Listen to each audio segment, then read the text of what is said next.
Evans, Karen knows that. I put them in a lot of contracts. It's just a perfect number, so it works. All right, guys, we're gonna get started. How many of you are brand new agents? I am 5 months. 5 months, okay. Has anybody in this class never been on a listing appointment? I have not. never. Okay. I'm new, just short of a month. Who is that? Zeri? Carrie Okay. Ziska. Nice to meet you. Nice to meet you. Welcome to KW. Karen is my business partner. She's on the call as well, and she's going to jump in. We normally do all of our listings together. I usually teach this class, though, so I'm going to teach it the same way I usually do, and I'll get her to jump in on certain parts of it, unless she has to go handle business since I'm tied up, so you know how that goes. The first thing, if you've got your handout, first thing that you want to do is you want to capture the potential client's info. And I'm a big stickler on if I talk to a client, I usually, as soon as I hang up, I'm going to put their number in my phone. And then I'm going to try to go ahead and put their email address or anything I've got in there and make a contact right then in my phone so that I don't have a sticky note. I'm not a believer in having sticky notes because I lose them. So I put everything in my phone. Funny thing is that the other night when all this started with the virus, I was watching some Netflix and cleaning out my phone. And I've gotten to the letter D so far because I've been putting people's phone numbers in my phone for 21 years now since I've been in real estate. So I have a lot of phones. And Walter, I think you said yesterday you started the same year Karen and I did. You said you've been in the business 21 years. So I think we all started in 2000. Right. So, all right. So the first thing you're going to do is make sure you want to find out when you have that conversation, say that somebody calls you and says, hey, I saw you have your real estate license, or maybe it's a friend, somebody you're close to. I told so-and-so you would list their house. So you're going to make that initial phone call. When you do, you're going to have something to write on because you want to get the seller's name, their address, their email address, if there's another contact. You want to get all that information. So that's the first thing we're going to do. And typically, number 2 on here talks about the pre-qualification conversation. I actually sent all that to y'all. It comes from Diana from Bold. And it has questions in there. And you will serve yourself well to get used to and get comfortable with having that conversation before you go out on the appointment. You will find out a lot of things you need to know. It's not necessarily that you may do it and then you may decide not to go on the appointment. 9 times out of 10, Karen and I are still going to go on the appointment because things are different when you see it with your eyes sometimes, and you get in their face and you can have a conversation with them. But it does give you some leading questions to ask them because sometimes people literally cannot sell their house and they just thought it was a great idea, and maybe they live an hour from here and we're going to ride out there and spend half the afternoon to find out they could never have sold their house anyway. Or maybe you need to have that conversation with them about, if you ask the questions, what they owe on the house, what they were thinking they might could sell the house for, you might come to discover that they need to do a short sale or they need to rent their property out, or maybe they're upside down and maybe they need to know that before you come. And they may very well know that, as we found, and they may very well have put money aside because they know they're upside down. So that just kind of, we were in Mastery Coach for a little while and they really stress using the pre-qualifying script. It really does answer a lot of questions before you get there.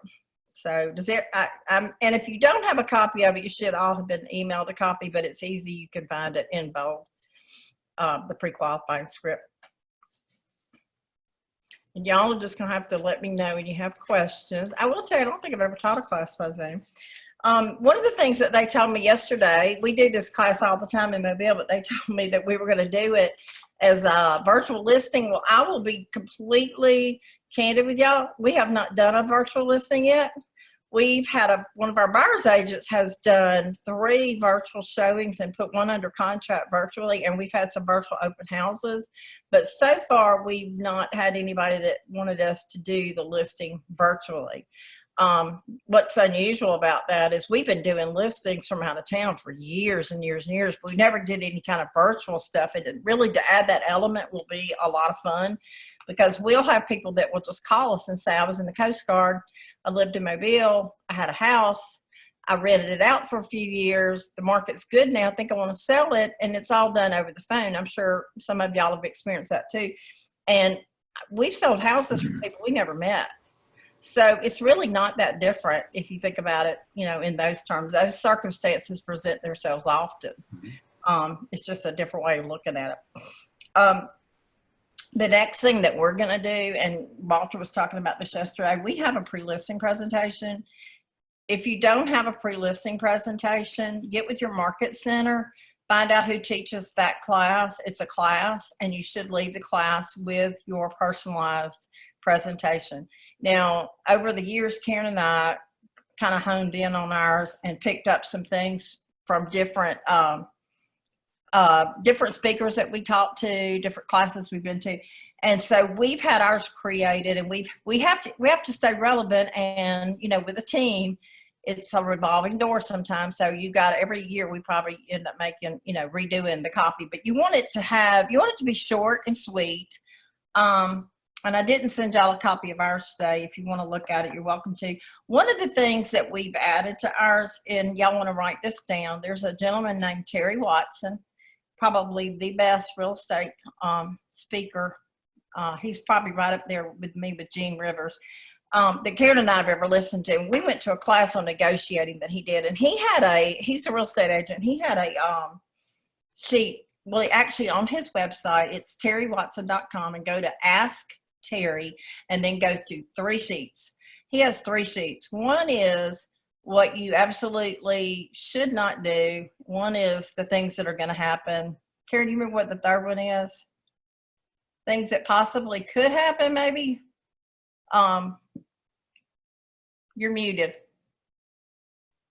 Are you muted? Yeah. But it kind of just gives them ideas about what they don't need to do during the process. Like, for instance, we recently had somebody just decide to file bankruptcy right before we close. So those are the kind of things that we want to make sure they know not to do.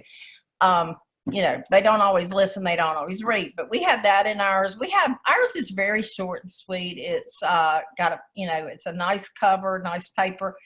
And we keep them ready on the fly. We also have not a media piece that we can email. So the first thing that we're going to do, Can I interject? Can I interject? Go ahead. So, yeah, in that, talking about Terry Watson, he does have some free documents that you can take and basically rip off and duplicate. But in that pre-listing sheet, there's also, or say pre-listing presentation or workbook that we send. It has, things that they need to think about when they're preparing their home to sell. It has to do with, just making sure that they've packing up their junk. Yeah, packing up your junk, making sure all your light bulbs work. It's little things, but it's stuff that a lot of times people don't think about. They live in a house, they don't look at it, they don't realize they only have 3 bulbs in their light fixture working. So, and especially if you can't go on a listing appointment, we're doing it virtually. Those things become much more important because we may list a house without actually walking through it. So just remember, and if anybody that wants a copy of our home selling guide, we will be happy to email it to you. Just put it in the chat, and we'll make a note of it. Put your email address in there, and we will email you a copy. Okay. And I suggest that once you get your presentation, you have it where you can email it. Our admin has a copy. Karen and I also have a copy. So we have a couple of agents that specialize in listing on our team. They all have copies, and that way if somebody's tied up and can't get to them, because after you hang up from that conversation, the next thing that you want to do is make some touches. I always like to make 3 touches. So I usually am going to text them after my conversation and send them a little card. And I got this from Bold. It's a really good tool. Everybody should do it. I'll tell you a quick little story. I did it because of Bold. I have a card in my phone that I'm a contact in my phone, and it's got my email, my website, or my Facebook, my Instagram, all that. Well, I had a call one afternoon from our TL, and she had a big referral for us. And I was at the gym running, and I happened to answer my phone. And the girl I talked to, I think a lot of y'all may know her. She's over in New Orleans. She's one of the very top producers. Very intense agent, and she said, if you've got your business card in your phone with all your info and you can get it to me in 5 minutes, you got the listing. So I'm telling you, it's great to have. It's great to have when you're in a class. It's great to have a lot of times just something that has all of your contact information, and that is your business card these days. Of course, we have our app now. This time we didn't have our app, so they've changed the app to where it's a little bit less user friendly in that way. But so I always follow up with an email to the client to make sure their email address is correct. I follow up with a text to the client, and then I usually tell our admin to send our listing presentation, and she'll send a little note saying, we're looking forward to meeting with you if we already have an appointment, or whatever the case may be. So it's nice to have those things. It's really the thing about having systems, and we have a system we use with our listings, and having a system, if you stop and take a minute and build your system, it will save you a lot of time. The system works for you instead of you having to work the system. I always tell people that if I was sick in the bed with the flu and Karen needed me and I could go on a listing appointment with her and I wouldn't have to think about it, because we know our system and we know our script. So that it's something you really need to embrace. The next thing that I usually do is I always want to start a loop in dot loop. Does anybody on this class not know how to use dot loop or hasn't gotten familiarized with dot loop? You can raise your hand. I'm Stephanie, and I just started back in February, and so all this got going. So I've been helping Lynn Cook and sometimes Kira Hunter on their DocuSign. So I've been on, or is it Loop? I can't. That's a good way to learn. That's a really good way to learn. I've been their TC. So trying to figure out the new one that y'all just swapped to. I haven't worked on that yet. New dot loop?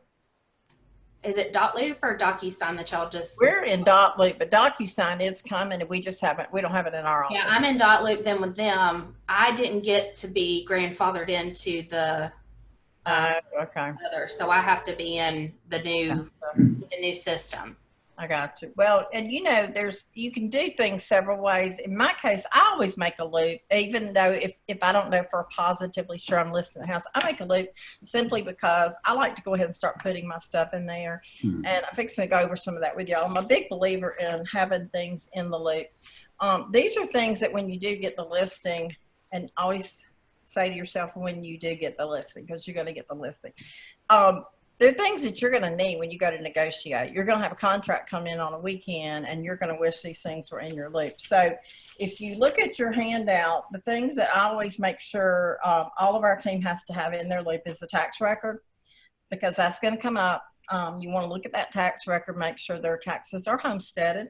And if they're not homesteaded, you want to know that so you can be aware of that and have that conversation when you get an offer right on the table, because it does double their taxes if they're not homesteaded. And where you'll see that is typically with somebody that's got an investment property that's been a rental and they've decided to sell it. What other cases would you have that, Karen? The taxes not, sometimes people just don't do it. They just forget. They just don't even know. They have a terrible agent. The agent didn't tell them and didn't remind them in September like we do, and they never filed their taxes. So they're paying double, and a lot of times they don't even know it. You want to look to see if there's an old listing. That's a big deal. And when I talk to our agents and they bring me comps and I'm looking at them and I'll say, well, what did they have it listed at before? Well, I didn't even look for, I don't think they had it listed before. Well, that's something you need to look at. You need to look and see when it was listed, and you can go in MLS. Y'all have a different system. In ours, you hit history. And basically you can go back, if it's been listed 10 times, you're going to see all 10 of those listings. So you want to familiarize yourself with this particular house.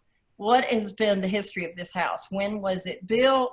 Who owned it first and who's owned it since, and what did it sell over the years at different times. Because right now we're seeing I have one right now that I'm showing that sold really high in '06, and then it went down, and now it's gradually back up. It's not back up to where it was in '06, but it's close. So it's just, something that you want to know more about their house than they do. That's the object of the whole thing, is you want to be the professional and you want to know more than they do. Then I always want a CMA. We do a CMA. Does anybody not know what a CMA is? Because we talk in these acronyms all the time at Keller Williams. It is a cumulative market analysis. And basically that is another class. If you don't know how to create one, that is a class that you need to take, because you need to know how to have a market analysis. You're going to need that for buyers or sellers, because that is market data that shows what has sold and what it sold for, what's active. So I always make sure we put that in there. That's going to come up if you have the seller and you have the listing, that's going to come up when you get ready to negotiate the house. Because when you get ready to negotiate, they're going to say, well, you said, and that way you can always say, well, this is what the market said. You have that proof of what you talked about, that conversation. And it also just helps to go back to, what did we talk about at that time? A big deal in Mobile, it may not be, I think it is a big deal in Baldwin County, is whether or not there's an HOA, especially with these condos. You want to know, and if they can give you the information for the HOA, that's great.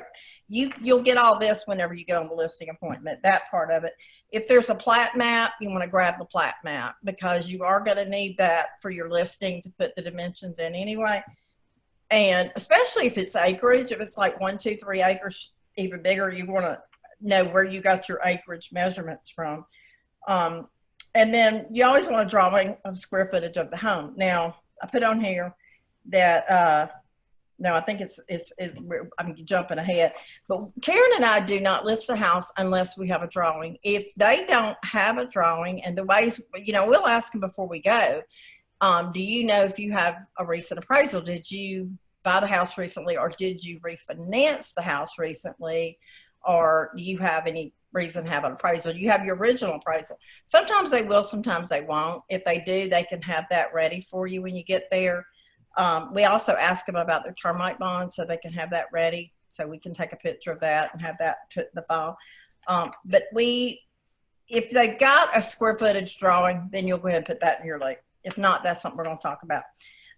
Those are all the things I put in the loop, and then I do if I know a price and I've looked at it, and Karen and I will kind of eyeball it and talk about it, and we've come up with what we think this price should be.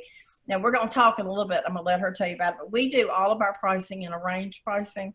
So Don, I was telling him yesterday, Don Mays created this great tool that we use that's got 4 price points going across. So if I'm going on a listing, and I think we may list this house anywhere between $125 and say $145, I can do every price point on that estimated closing cost and bring it with me if I choose to.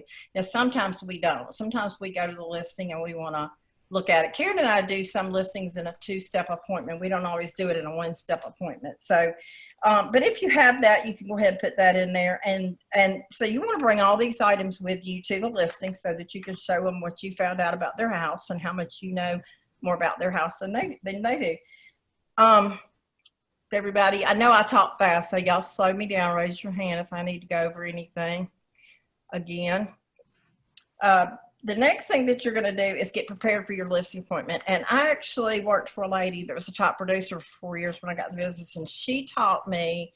She was a Girl Scout leader. She taught me to do my homework. So you want to go in and find out what you can about this house. There are plenty of places to find out every piece of information that you need. The worst thing I can ever see is when I go look at a listing in MLS and everything's blank, and it just shows you that the agent didn't go in and do their job of trying hard to find out all this information. So you want to go in and you want to find all the information you can. Now, here in Mobile, we use a website called cityofmobile.org, which is great. In Baldwin County and in Louisiana, you'll have something else. There is also the National Association of Realtors RPR system. A lot of people use that a lot. we don't use it as much. We really like our MLS system. It does the job. It does what we need. We have used the RPR sometimes, especially if we want to do a nice piece and send it to somebody. But I'm a big believer in double checking all of that. So if I'm going to go in RPR and I'm going to go in MLS, I'm also going to go in the city website. And I'm going to look at all 3 tax records and all 3 comps to just make sure that I have a good synopsis that this is where we need to be. Because some things, we just closed on a house last week and he got his square footage from RPR, and it was 300 square feet off. So I'm not a believer in looking at any of that and taking it as actual data you can use, and Karen's not either. If a house is, if we don't have square footage, we're going to get it measured, or we're going to measure it ourselves. So just make sure that you do your homework and you can find out everything you want to know and need to know about the home before you get there. Now, is everybody with us? Yeah, this is Marcus. Just a quick question. Okay. On square footage, that's what I was thinking about when you said earlier that we've sold homes without even really being physically there. And, virtually, the one element that bothers me a little bit is how do you verify those room measurements and the like? Because I've seen those things be messed up too. Oh, I have too. And actually, we're going to cover that. So if you'll stay with the class, we'll have all that. All right. We're going to get to that. So all of this, has to be tempered so that you're doing it virtually if that's what you need to do. So if you're not going on the listing and you're doing it like we already do by Zoom, you would have all this information. You would have sent it to them by email, and you would have it printed, and that way you could go over it with them and say, this is what we know. This is what you paid for it. This is, when it was built. So just have it ready. But typically we will bring it with us. Hey, I was going to just interject.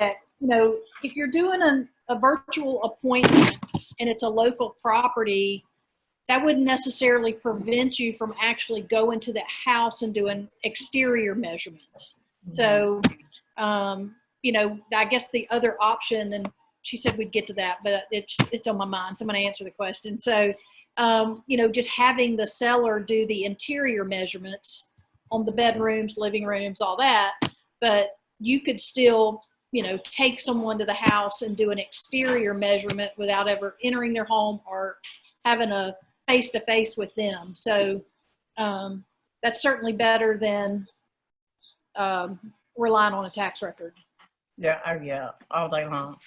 Yeah, Don Mays does not allow us to rely on a tax record in our office. If we do, we get in trouble. So the next phase of this is going to be you're on the listing appointment. Now, you are either doing it virtually, like we are today, or you're doing it live and in person. So some of the things that I made a note of this. I make sure I didn't forget to tell you. Always remember that the seller only wants to know one thing, and that is what you can do for them. It is not about you. And when Karen and I first started our team 6 years ago, we would go in and we thought we had the need to tell them all about our team and how it got started and how many years we've been together and who was on our team and blah, blah, blah. And I was a lot of times, you go to a lot of classes where you learn about making some common ground. So I will generally, we get to an appointment, look for something to give us common ground so that we have something to talk about, but always throw it back on them. And a good way to put that is if I said, oh, I see you have a grandchild, I have a grandchild. And then, your next impulse is to say, well, my granddaughter's, but that's not what you need to do. You need to say, when did you have your grandchild? Where do they live? How often do you get to see them? It's all about the client. Just remember, it's all about the client. It's just the world we live in today. People are just a little bit more self-focused. Nice way to put it, I guess. And they want it. That's what they want to know. They don't want to know about you and all your grandchildren. They want to know why you came there today. So just remember that. If you're going in person, we try to always make sure we're on time. And I'm notoriously late to a lot of things, but I'm usually try to be on time for listing appointments. I just was taught that. So we try to get there. If we can, we try to get there a little bit early, right around the neighborhood, to see if there's any FSBOs in the neighborhood, what the competition looks like, because you've looked at that online before you came, but you want to kind of see it in person. If Karen and I are together, sometimes we will strategize. We might role play a little bit. And we talk about what we're going to do. on the appointment and just kind of pump ourselves up. Now, I didn't put this on here. Walter had it on his, talking about how you should dress for an appointment. I think it's very much something you got to have a barometer for where you are and who you're working with. And I know at the beach that y'all can show up for an appointment and, you know, a Hawaiian shirt, a pair of shorts, and some flip-flops, and it's fine.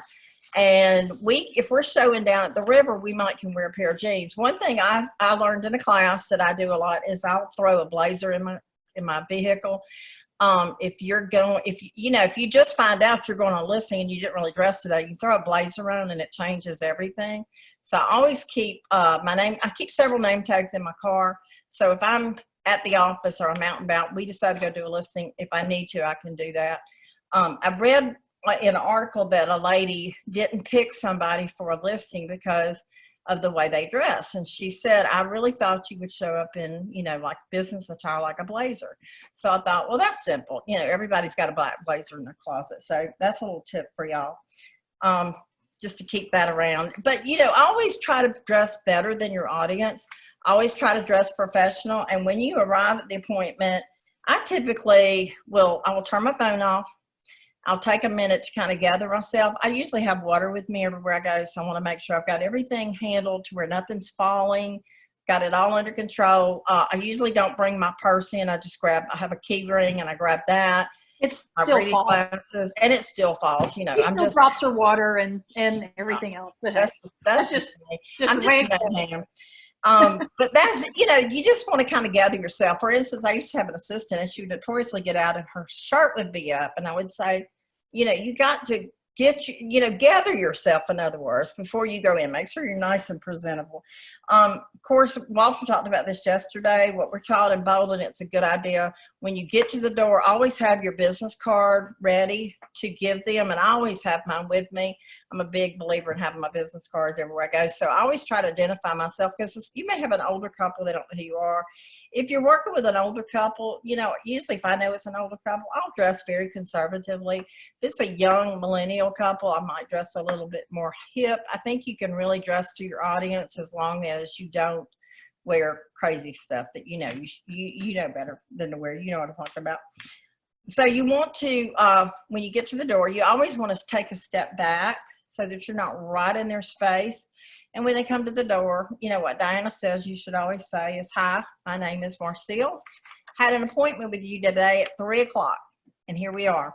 And, you know, that's just a good thing to say. If you don't know what else to say, just rip off and duplicate and use Diane's words, because it works. And then the next thing that we do, now we're trying to change this a little bit, because I went to a class in Dallas when we were at Family Reunion.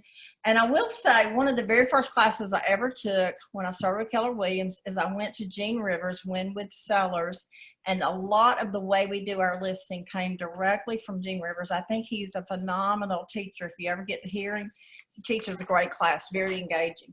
But we had somebody tell us this, and it makes perfect sense. They said, anytime you can, go ahead and get them to sit down at the table. You know, not like walk in and just drag them to the table, but, you know, walk in, look at the house a little bit, talk about the house, go sit down at the table, and talk first before you do the tour of the home.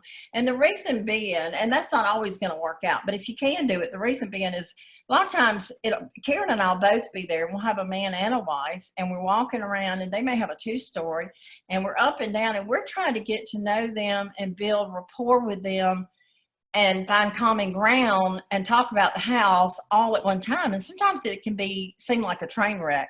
We'll even have a couple, and one of them will pull one of us to the side to tell us they're going through a divorce. So I think it's really good if you can get them. And I will say, always, always, always get them to a table or something similar to a table. Don't go sit down in the living room in a nice big comfy couch. And, you know, we teach this all the time. And then about 3 years ago, I did that with one of my mentees, and it reminded me why you can't do that. It was 6:00 in the afternoon. They were tired. I was tired. We sat down on these cozy couches, and the whole listing kind of derailed. Now, I knew I was getting that listing. Thank goodness. It was their second time to use me, but it could have been very bad because it just doesn't set a professional tone where you really can have a business meeting and it's a business meeting. But what we learned in Dallas that I'm sharing with you that I think is pretty neat is you want to sit down at the table and, you know, when things get quiet and still, the first thing you want to say to them is, okay, Mr. Miss Seller or Mr. Seller, whoever it is, you know, maybe Mike and Amy, whoever you're talking to. So why are we here today? Because that way, and you say that and just stop. And they will start to tell you why they're selling their house. That's the first thing you need to find out is why are they selling this house? Because that is what their motivation is. And you may find out during that conversation they don't really have any motivation. They may be a non-seller seller, which is somebody that just wants to put their house on the market, put a sign in the yard, pray that maybe somebody will give them the ridiculous price they want for it. And so that really kind of unravels during that conversation. So that's a good place to start. After we do that, the next thing that we want to do is you can do 7 and 8. You can flip flop either way you feel comfortable. You could go ahead and tour the home if you want to, or you can talk about the market data. We usually tour the home next. So I kind of have these in backward orders.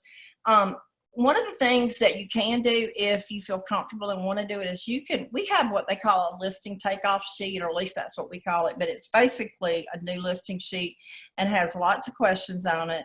And that's another piece we'll be glad to share with any of y'all. But it covers a lot of bases of things that are going to come up, like how old's the air conditioner, how old is the 3 questions everybody asks today: how old's the air conditioner, how old's the roof, and does it have HOA? It covers all that, plus it covers all the appliances, which ones stay, which ones go, what they owe on the house, all their email addresses, all their phone numbers, because you're going to need all the email addresses for Dotloop anyway. It talks about whether or not they have a pet and what the pet's name is. I mean, it just kind of goes into detail. So you can give them that to sit down and fill out while you're touring the house. And ideally, that's the way Diana teaches it, and a lot of people teach it, is that you should tell them, you can fill this out. I'm going to go look around and look at your house. But if they want to go with you, that's certainly fine. And that about probably 90% of the time, that's how we do it. And if they do go with you, just remind them that you are going to kind of lead the tour, and you're looking at the house through the eyes of a buyer, and you're looking to see what a buyer would say and think. They're looking at it through the eyes of somebody who owns and loves this house. You're looking at it through the eyes of what a buyer is going to think. So just make sure that they know that that's what you're doing. Those can be very different things. The way a buyer views, the way a seller views their house is a lot of times from an emotional standpoint. You know, this is where we brought our baby home. This is where we raised our children. You got all the measurements up the side of the wall. You know, that's what they see, and that's what they think about when they walk into these rooms. And we have to kind of help them separate themselves from that to understand that their house is actually now going to be a commodity. You know, it's a product on a shelf, so to speak. And buyers don't see those things that they see. So sometimes we have to have that conversation too.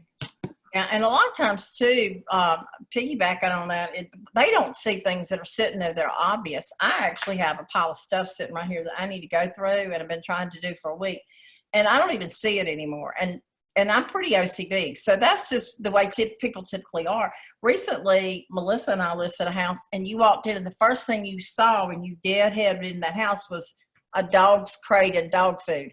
That they didn't even know that was out of their view. They'd seen that so long they didn't see it anymore. So a lot of times they'll have dead plants, whatever it is. They just don't see it anymore. So our job is to show it to them. One thing though I do teach in my class is that if you absolutely know you're getting this listing, without a doubt you're getting this listing, then you can tell them anything you want to tell them during that tour of the house. If you are there to interview for the listing and you don't absolutely know you have it, there's 2 things to remember. Is one, that they are going to probably hire the agent that has good things to say about their house. So be careful how you say things. You can be candid without being so direct in that case. And also, if you start telling them things they need to do to their house, they're going to listen to what you say, and they're going to write this stuff down in their memory bank, and then they're going to interview a couple more agents, and they may pick another one, but they're going to use the stuff the free information you just gave them. So if I don't know for a fact we're listing it and we're just coming to talk about it, I may come back for a second appointment, but we actually have, and Walter talked about this yesterday, we've been doing this a long time. We have a big team. So we actually have a concierge, and she does our staging. So she's going to come work with them on staging anyway and kind of cover all that. We didn't always have that. It's just something that we really focus on listing a lot. And typically we list at a high level this time of year. Right now with the virus, we're having a little trouble getting people to put their houses on the market unless they're vacant. So, but that's, you know, I don't give them all that information. But I will tell you, as you're going through the house, one of the things Gene Rivers taught me, they will ask you questions as you walk through a room, and they will say, do you think I should paint this dining room, this red dining room? Should I paint it? Well, the number one thing to remember is they would not have asked it if they didn't already know they should. So the answer is always yes, always yes. And one of the things I ask them too before I start talking about all this, just like we ask agents in the office, do I have permission to coach you? I will say, do we have your permission to be completely candid with you about your house? And most of the time they're okay with that, you know, and sometimes they'll even kind of make a joke about it and say, well, I don't know if I'm ready for this. So then I know I need to kind of soft pedal a little bit because people do get their feelings hurt easily. So, you know, you just have to kind of temper what you're saying and tell them in a way that's not hurtful. Hey, yeah, the way Terry Watson answers the question when they ask, should I paint this room or should I replace this carpet? Like she said, they already know they should. So his response, and this is what we learned, is to say, I would. It's you know, maybe a little less direct, but it's getting the point across. Yeah, you need to do that. So again, she said they already know they should. So they wouldn't bring it up if they didn't already know it. One thing that Terry taught us was to use a lot of humor, and I like to use humor in dealing with people because it does take the edge off things. If you get on a listing and you get nervous or the atmosphere gets tense, you can always lighten it with something funny. Another cute thing you can do is you can change the whole atmosphere and the whole conversation by saying, oh, by the way. I learned that from one of my mentors. I used it a lot even with my elderly parents because they would get stuck on a subject. So anytime they're just kind of beating a dead animal and they're going on and on about a subject we've really discussed, you could say, oh, by the way, where did you get that lantern? That is the prettiest lantern, you know, and they love when you compliment their stuff. So just keep that in mind too. The next thing that we do, we're going to sit down with the sellers. We've got all this data we brought with us. So we've brought our active listings, our pending listings, withdrawn, expired, and solds. Now, out of that stack of 5, I hope you all know which ones really make a difference is the solds. The other ones are there to give us some data to work with to get our price, but the solds are what we're going to be looking at. I'm going to actually let Karen talk to you about this because usually when we go on a listing appointment, she covers the pricing portion of it. yeah, so you know, in my opinion, you can overwhelm people a lot of times with the numbers. You know, basically what they're there to know is, like Marcile said, is, you know, they don't want to know a whole lot except how can you help me? What are you going to do for me? How, you know, what is my home worth and what are you going to do to help me get that house sold? So when we start talking about numbers, my CMA is relatively simple. I know, and I'm not, you know, I don't work in Paragon a lot because I don't do a lot in Baldwin County. So I'm not as familiar with those reports, although I was actually doing some of just a couple of months ago. But I don't have a 20-page CMA. I have a relatively simple CMA, and in the Mobile MLS, I don't use RPR. Now I'll go to RPR and I'll do some research, but, and I'm just saying this is me personally, I don't take that 25-page booklet to a listing appointment. So basically what we have on our CMA are the active properties, the pendings, and the solds. And then if I think it's necessary, I will have the withdrawns and expireds. Mainly expireds is what you want to look at because people withdraw for a lot of different reasons. But when something expires, I mean, probably, I don't know, 70% of the time, well, I will say this, it's either a condition issue are a price issue, and those tend to work hand in hand. So it's usually because it's overpriced for the condition. Does that make sense? So, you know, if somebody's really wanting to go, well, you know, there was a house, you know, down the street and it was listed for $225, and we know this house should probably sell for $200. And they say, you know, their house is right about the same size as mine. It's the same age. And we look at it and go, yeah, well, this one was on the market for 6 months. It was listed for $225. The price never came down. There were no price adjustments, and it actually didn't sell. So, I mean, you sometimes can use those expireds to your advantage. So it's not a bad idea to have them with you, but probably more often than not, we don't even pull that stuff out. Yeah. But actives, pendings, solds. So, you know, if you're looking, and I don't want to get too deeply into a CMA, but I have that with me, and I generally will take, in our MLS, it's called the CMA summary report. And it's just basically a one-page summary of the actives, the pendings, the solds, and then it will show average price per square foot, days on market, list price, sold price, all that good stuff. So it's in a summary. And then the other thing that I do is in our MLS, we can print what's called a 3-up. So there are 3 of those listings on a page, and it has a picture and then the data down below. So it goes beyond the summary to actually show them those properties, and it's easier to look at that, and they can go, oh yeah, I know that house, or oh yeah, I remember this one. Yeah, that one sold 2 doors down. So that's really all we take, because we do want to keep it as simple as possible. So, and then basically, you know, it's not a bad idea when you're talking with your seller and you sit down and we start talking numbers to just say, hey, do you have an idea of what you want to sell your home for? Or do you have a number in mind for what you think your home should sell for? Because that gives us a barometer. Are they on base? Are they way off base, either one way or the other? So, you know, I generally try to, before we go, look at these numbers, and, you know, may or may not even know the condition of the house. We ask them on a scale of 1 to 10, with 1 being, I wouldn't let my dog live in this house, to 10 being, this is the ultimate dream home and there is nothing that needs to be done. Where does your house fall in that? Okay, so they'll go, well, you know, I'd say mine's a 7 or 8. Well, we have a good idea that this is probably in decent condition. If they go, well, you know, I'd probably say it was a 4 or 5. Yeah, it probably needs more work than they even think it does. So that's a good question to ask before you ever go, because when you're looking at comps, you're looking in the MLS and you've got, let's say, 8 sold properties. And we know this one is probably somewhere between a 7 and an 8. Well, if I'm looking in a neighborhood and I see a house that was a foreclosure and needed a lot of work, I'm not even going to put that in my CMA. So it's helpful to know, you know, where are we on the condition aspect of this when we're looking, because that way you can eliminate some properties.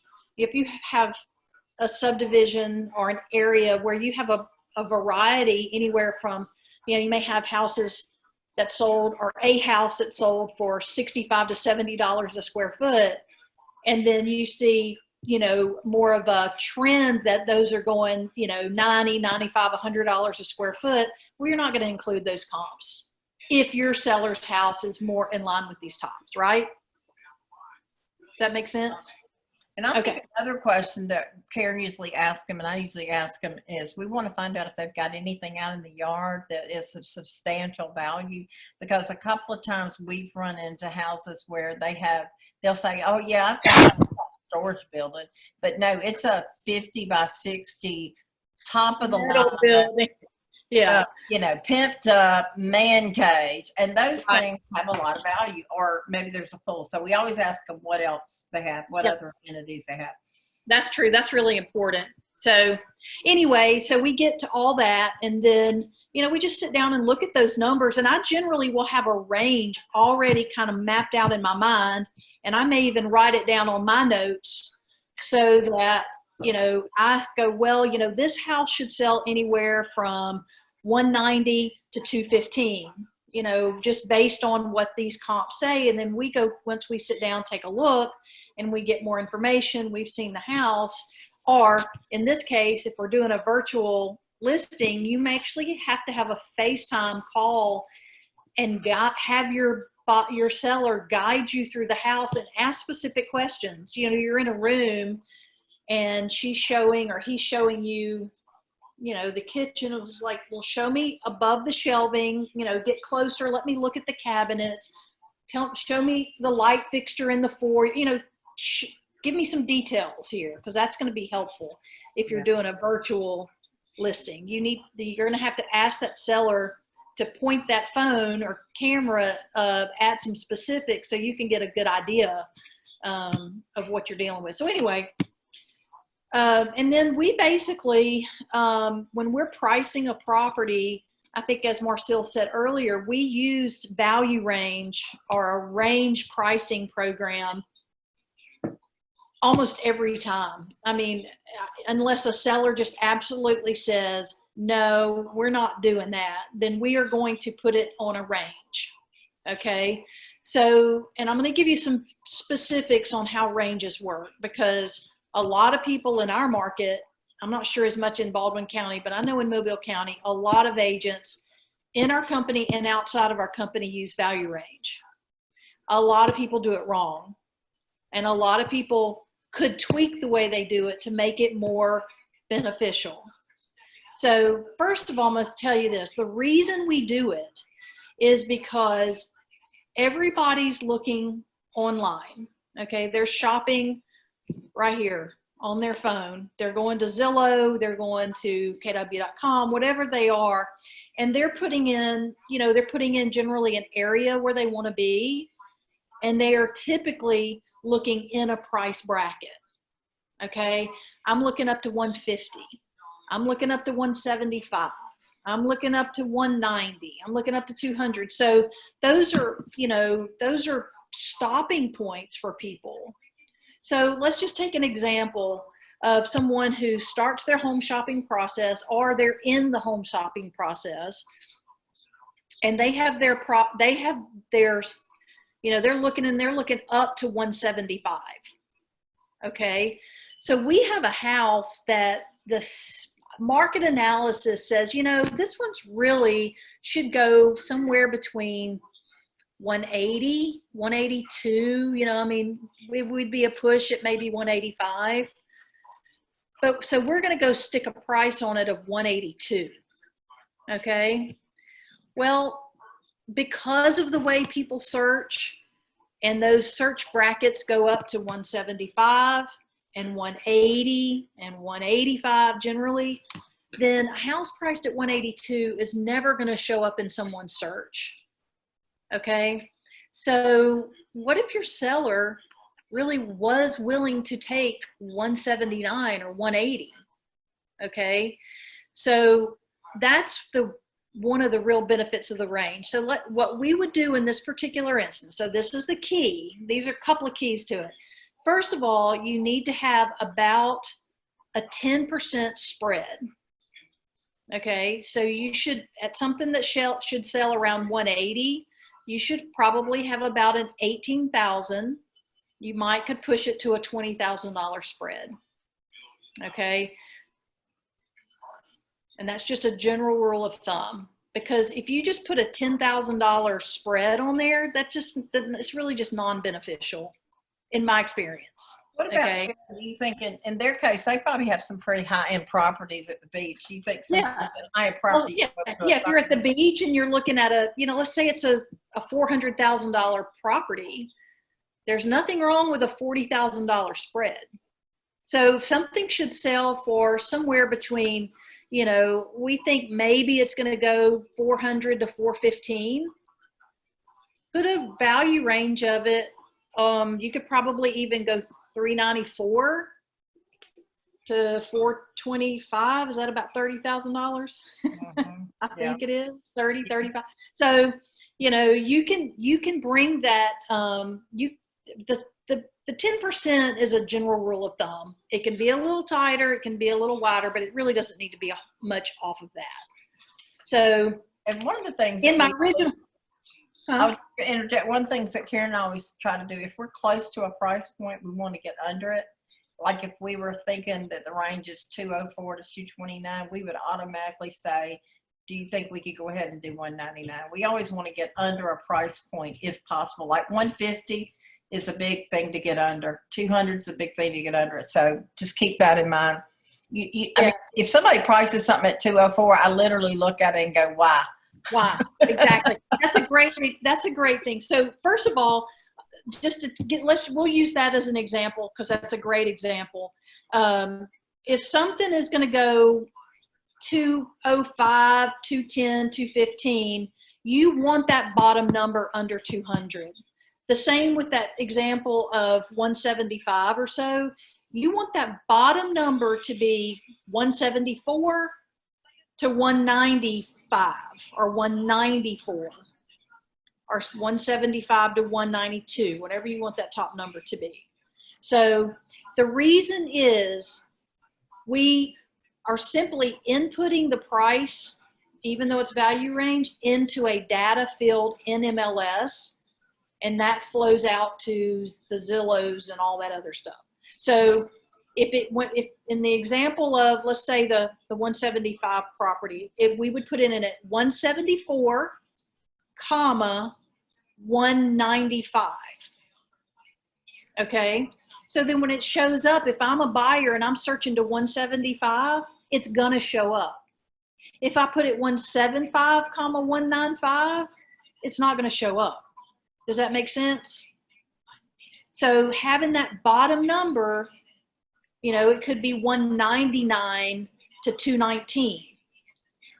Okay, we had an this is a perfect example, and we had a property that we thought should sell for, I don't know, somewhere between, I was thinking maybe 212 to 217. Okay, it was the house in Wakefield. So I said, well, why don't we start at 204 to 225 or something like that? And Marcile was over there, she was doing something else, and she goes, oh, wait a minute, if we're going to do that, why don't we just go 199 to 220 or so, maybe 225? And the seller was like, oh, no. Okay, well, let's do that. Well, we did it, and lo and behold, we had an open house on a Sunday. We listed it on a Thursday, and we'll get off to all that. We had an open house, and it looked like a parade was going down the street. I wasn't holding the house open, another agent was, but I thought, well, I was out. I'm going to go check on her, see how it's going. She was a newer agent. I turned onto the street, and there were cars parked all the way down the street. I thought they were having like a pool party at somebody's house. So I pull up, and there are literally agents with their buyers walking in. Our agent, it was Sherry, I think it was at the time, was pretty much standing at the front door going, oh, you know, so it was crazy. It was the craziest thing I'd ever seen. We got 4 offers, and as it turned out, there was a great offer, so they took it. Those people backed out. Within a couple of days, we had 3 more offers. We ended up selling that house $5,000 above the top number. Okay, so that's just an example. I mean, that's a little bit of an extreme example, but that is just one of the ways that the value range property pricing works. Well, what that is an example of actually is creating a frenzy. And we tell them a lot of times, yeah, if you want to, we can try to create a frenzy. It's going to sound aggressive on paper, but it's going to drive up the market to where you're going to get multiple offers. And in this particular season we're in, multiple offers are a big thing. So if you can get that bottom number down and get more people in, you will create a frenzy. And that's what happened with that house. We ended up selling it for $230. So it was crazy. Yeah. So, and that's another point, you know, let's say we do put it, had we put it at 199 to 225 or whatever we did, and we got 4 offers, and they all came in between 199 and 205, that's pretty much what the house is worth. Okay, so that's the one thing about value range. It's going to honestly show the seller what the true value of the property is, because if it's worth the middle to top of that range, that's what it's going to sell for. If we put a house in a value range and we think, our bottom number's good and our top number's pretty good, and we're getting showings and no offers, we're going to have to bring that bottom number down. We're going to have to bring the range down, because it works the same as a set price, except that it just opens the property up to more potential buyers.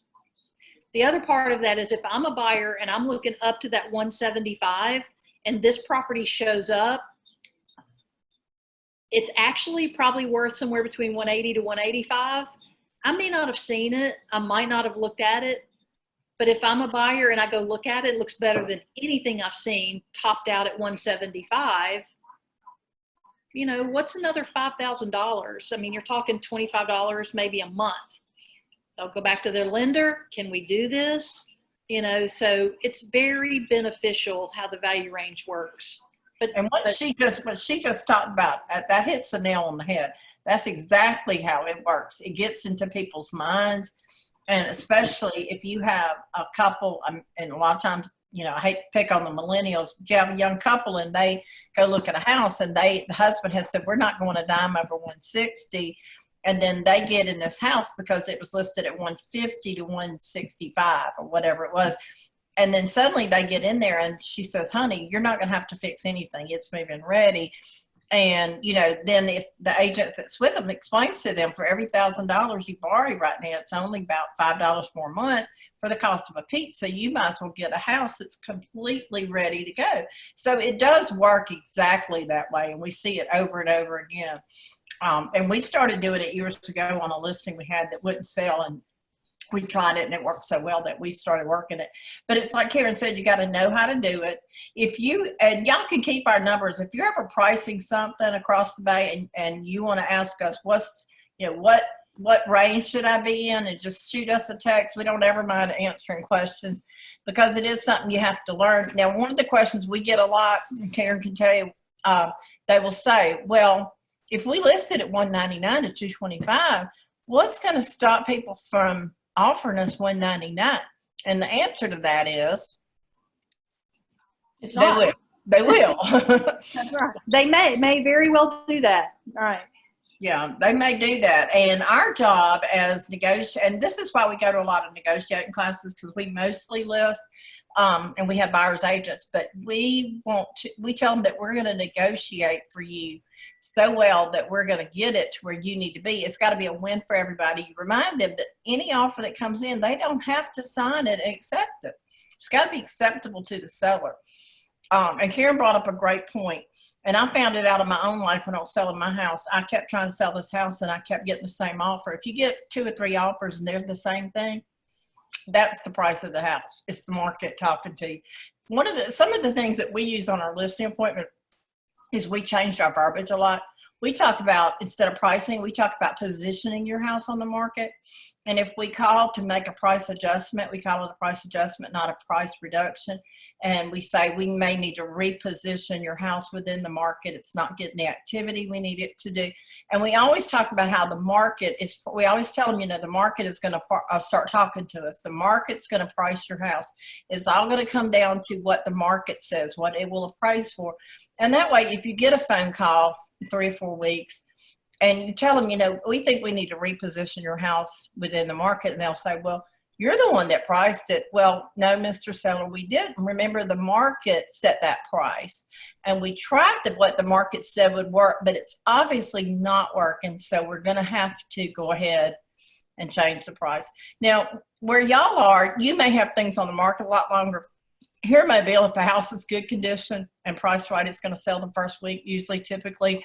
So we have to make sure we price it right to start with.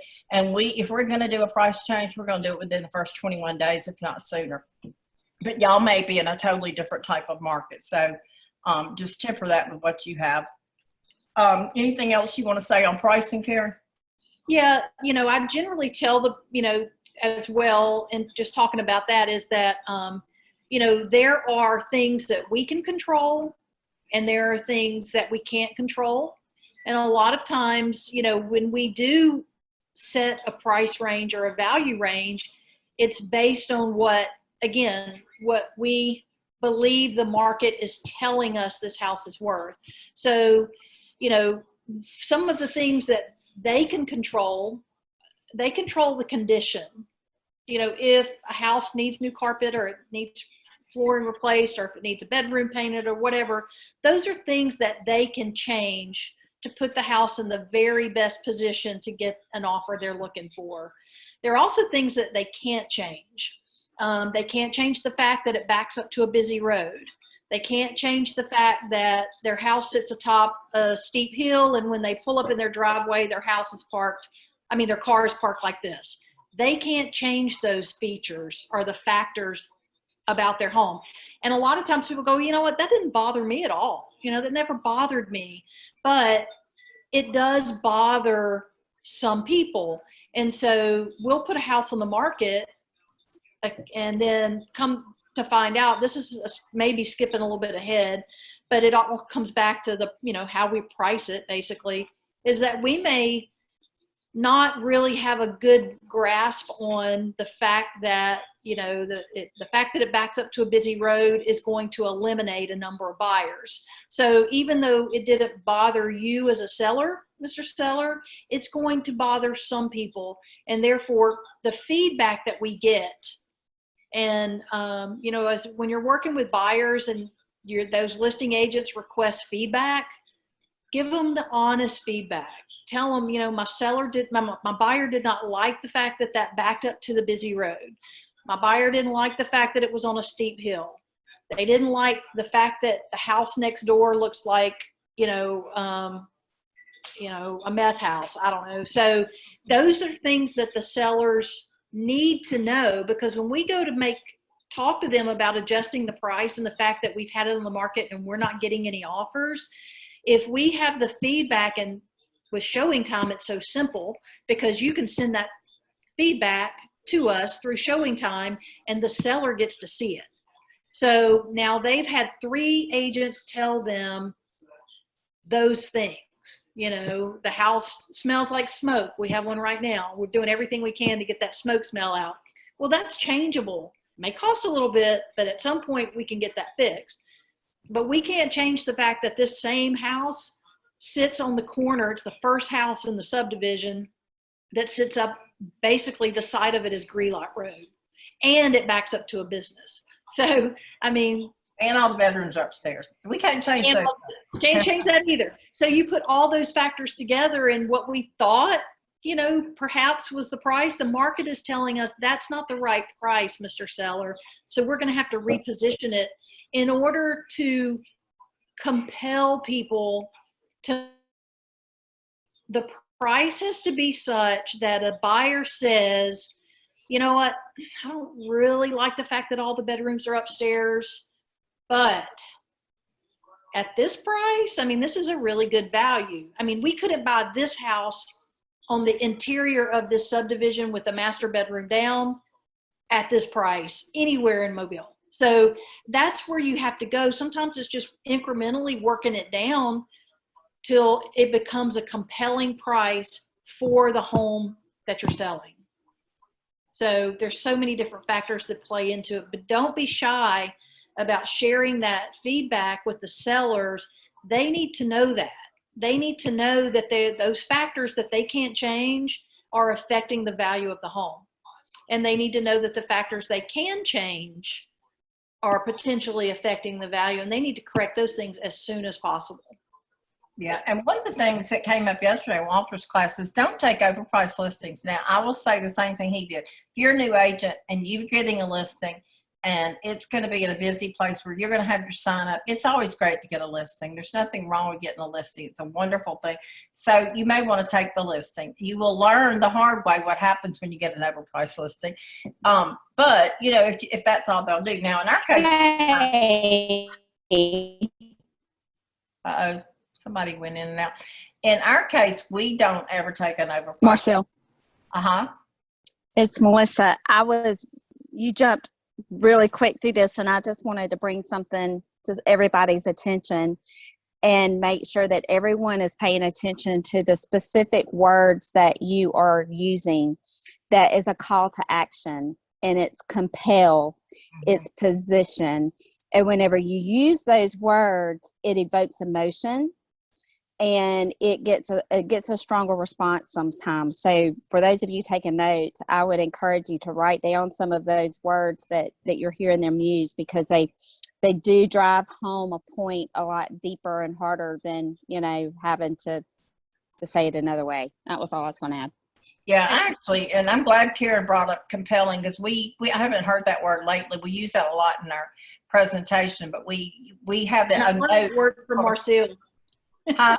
Learned that word from you, actually. I know. I learned it in a class, and I have a whole note in my phone about it. Every time I go to a class, I take notes and keep them and review them just to keep myself sharp. But we learned about how a price has got to be a compelling price is a price that compels somebody to go ahead and make an offer. And in this market, that's a lot of it. But you're right. A lot of the verbiage that we use, if you listen, it's stuff that we learned along the way, the hard way, the better way. Another point with that too is that if you've been through bold, the bold law that logic makes you think and emotion makes you act.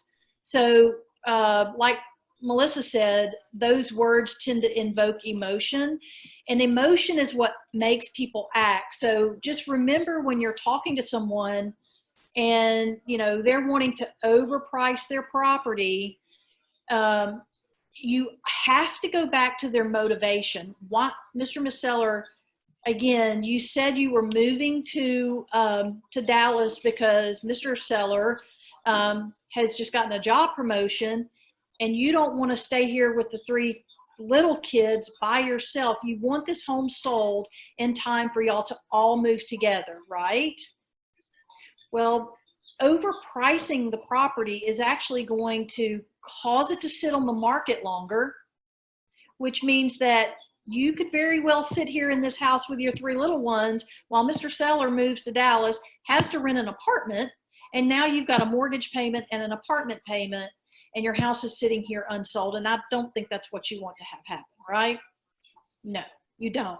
So you always, when those conversations start getting to, oh gosh, here we go, they want to overprice it, they just want to kind of see what's going to happen, and they don't have time for that. You have to remind them what is compelling them, what's driving them to put their home on the market anyway. And you have to remind them multiple times in the process. You may not have that conversation up front necessarily, may not have to have that kind of conversation, but again, the guy that we're talking about that has the house on the busy road and all, he has a motivation.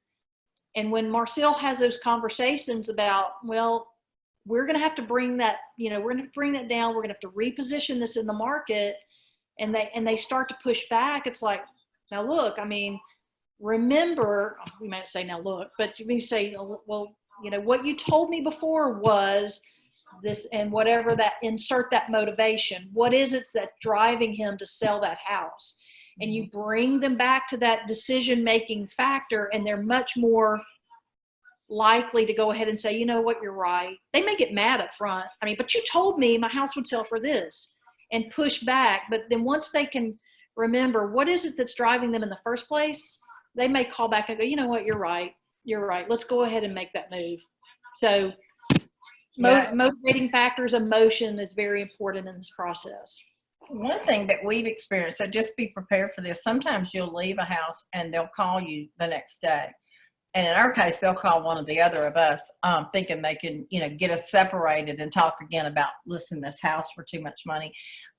They'll say, I've been really thinking about it. And you've got to be able to assure them and reassure them that this is what the market is saying the price should be, and we're sure. Because I will tell you this, you cannot underprice a house in this market. I know this myself, and any of these seasoned agents that are on here tell you the same thing. Just like the one in Wakefield, we listed that low, and it went crazy, and we got above asking price. And that's what happens. You cannot underprice a house. We had one recently where we priced it a little higher because the comp said it should get more. We weren't getting showings we weren't getting offers. We weren't getting showings. So we had a real conversation with her. She needed to move. Thank goodness she made the choice she did, because right after that is when the virus hit. She needed to get to Dallas with her kids. And we just kind of cut to the chase about what are you willing to take. We priced the house super low and got like 5 offers. One of them was cash, and we got her closed and out of here in 2 weeks. So it does come down to that. But like I said, if you're new, you may end up taking 1 or 2, 3 or 4, maybe 10 overpriced listings before you realize how it doesn't really do anything. It makes your days on the market longer, and it just becomes a real awkward situation because it didn't get priced right to start with. And like we said, when we do it in a range, yeah, we may get prices all over that range. It's our job to negotiate that. So those are some of the things that, and we can cover that more in depth in another class, but we have a lot of little things that we use with people when, they start talking. One of the things that came to mind when I was listening to y'all, we had a guy last year that we were going through the house and telling him things that he needed to do to it. And he kept saying, well, I'm not going to do that. I'm not going to do that. I'm not going to do that. And finally, and I learned this in a class, I just abruptly stopped the whole tour. And I looked at him and I said, do you even want to sell your house? And he said, yeah, sure I do. And I said, well, you don't act like you do. So that really kind of backed him in a corner where he realized he needed to hush. I mean, either you're open to what we're saying or you're not. And if you're not, you're wasting my time. Why am I here? So in his case, the motivation was low, and then it became higher, and then, later, and that can change during a listing. You can start out with a listing where the motivation's not huge, and then suddenly something happens, like this virus hits, and they've got 2 houses, and one's here, and one's somewhere else, and all of a sudden the motivation changes. So motivation and the emotions is the biggest thing that you have to keep bringing yourself back to. Karen's exactly spot on that. Now, the next thing that we usually do, Karen will usually start filling out paperwork, and she's going through the comps and looking at all that. But I talked to him about the marketing, because I handle the listing side of our business and the marketing side of our business. So what we do, this is the one chance that gives us time to tell a little bit about our story. Now, we make it quick.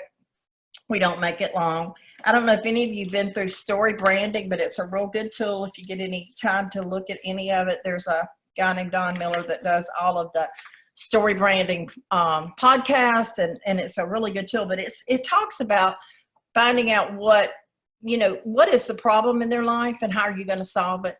So basically, when we do our marketing, we sit down and we tell them, 6 years ago, Karen and I had both been in real estate 14 years.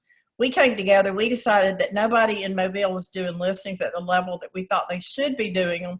So we decided if we combined forces and combined our business and our income, we would have the money to leverage all that out and have it done properly. So we did. And because of that, we use only a professional photographer. We have professional marketing done. And then we have a concierge that does the staging on our houses. And staging is very important. There's a couple of girls in our office. One of them is Sherry Richardson, and another one we have that teach a staging class if you ever get a chance to go to that, and she may end up doing a virtual class on Zoom. But you can do some simple staging yourself, and we do simple staging. We have a few pieces of furniture. It's growing a little bit more than we need it to, but we have a storage building now. We keep it in. But just taking an ordinary, very vanilla house and putting some staging pieces in it can change the whole atmosphere. You can also change the whole atmosphere of a house if you take a house that every room is a different color and you just get them to paint all the rooms the same color and make it like a blank canvas and get some of the personalization out of there. So when we sit down and talk to them about our marketing, we tell them a little bit about that, we tell them that who's going to be doing what on our team and who's going to be handling what part of the transaction, so they can kind of set those expectations. But we see, when we go to list a house, we see every listing like a movie premiere. So we want to convey that to them. We're going to actually launch your listing just like we're premiering a movie or premiering a website. So we're going to start usually on that Monday working on the paperwork.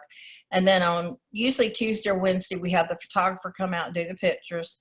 While the pictures are being done, we're getting everything signed and dot looped. So usually we don't go out to a house, bring a sign and bring a lockbox and list it. We go out and we discuss motivation. We discuss price.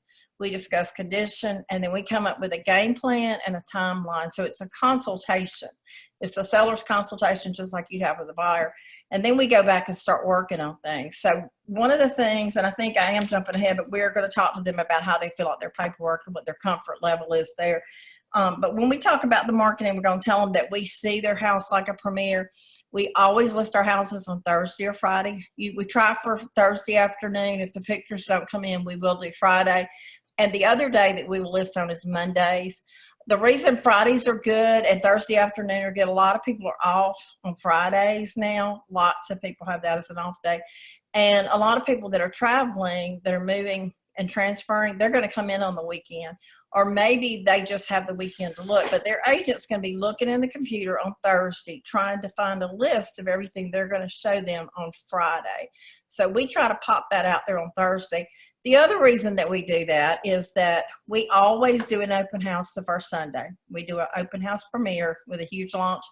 And if it hasn't been in Zillow very long, we get a bigger turnout because a lot of people haven't seen it. So if we put it in the computer on Monday and we didn't have open house till Sunday, chances are they may have come to see it before then. Having a big frenzy at the open house is important because if you have somebody come who is, maybe they have an agent, but they come to the open house and they see all these people there that like this house, that's going to compel them to go ahead and do something sooner better than later. So so we discuss that with them and we talk about how we're going to launch it. We let them look at the remarks after we have them written to see if they're correct, they're accurate, anything they want to change. We don't generally show them the pictures. We tell them that, you know, we do this. This is what we do. We're professionals, so we know which pictures to put in. If they have a picture they hate, we will take it out. But we kind of go through all of that with them and explain how that's going to work. And the whole time we're having that talk, the tone of that conversation and the topic of that conversation is, what can we do for you? How can we fix your problem, which is you need to sell your house? How are we going to make that happen? So that's the whole theme of that conversation. And then I loved what Walter said yesterday. We usually, you know, kind of lean on them, but he said, he looks over and says, so Mr. Miss Seller, you ready to get your house on the market today? I like that and just assume. So, so I actually put that in our notes and decide if they're ready to list. And if they are, then that's when we'll explain how the listing process will work and how, they will do all their documents in .loop. Now, we know that there are older people that can't use a computer. There are younger people that can't use the computer. You never know, and you don't ever guess at that because we had some 90-year-old women texting me and using emojis, so you never know. So we always are really sensitive to that. So we ask them, are you comfortable with a computer system? And if they are, then what we have just implemented something about 2 weeks ago that we changed, because .loop's gotten so crazy with people signing documents that we felt like they didn't know, we send all of their documents to them to completely review. And we tell them that if you want to get us on the phone, we will walk you through them and go over them with you. If you want us to meet you at the office and walk you through them, we will. If we need to come back out to your house, we will. So we will meet them at whatever their comfort level is.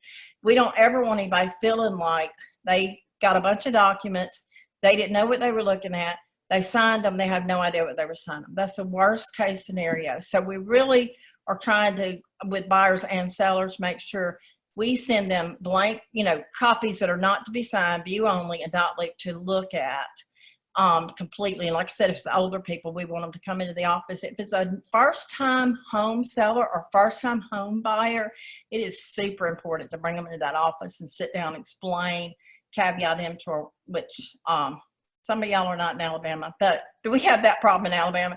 But there's just a lot of things that first-time home buyers need to know. So let's see where we are. Yeah, we went through that. Now, the next thing I will tell you is that I have a firm belief that if somebody looks across the table and says to you, I'm going to let you list my house, you stop and think to yourself how many agents you have in whatever town you happen to be in, how many other agents they could have picked, how many other agents could have gotten that opportunity.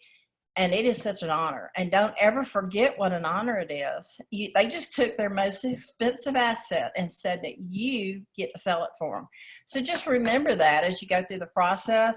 because you want to know that the day they have a showing today at 3:00. You have 500 things going on today, but they only have one, and that's a showing today at 3:00.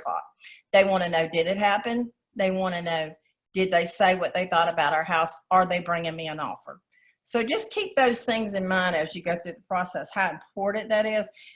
Tell agents all the time, if you want to remind yourself how important it is, go put yourself in the market, buy or sell a house that belongs to you, that you live in, and it will remind you real quick of how important all that is. It brings it back home.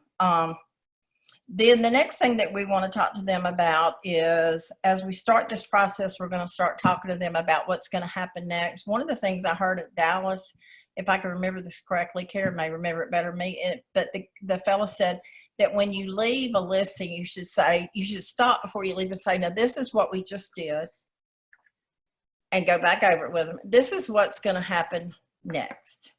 And this is the next time you'll hear from me. And I thought that was really good, because that sets those expectations up front really well.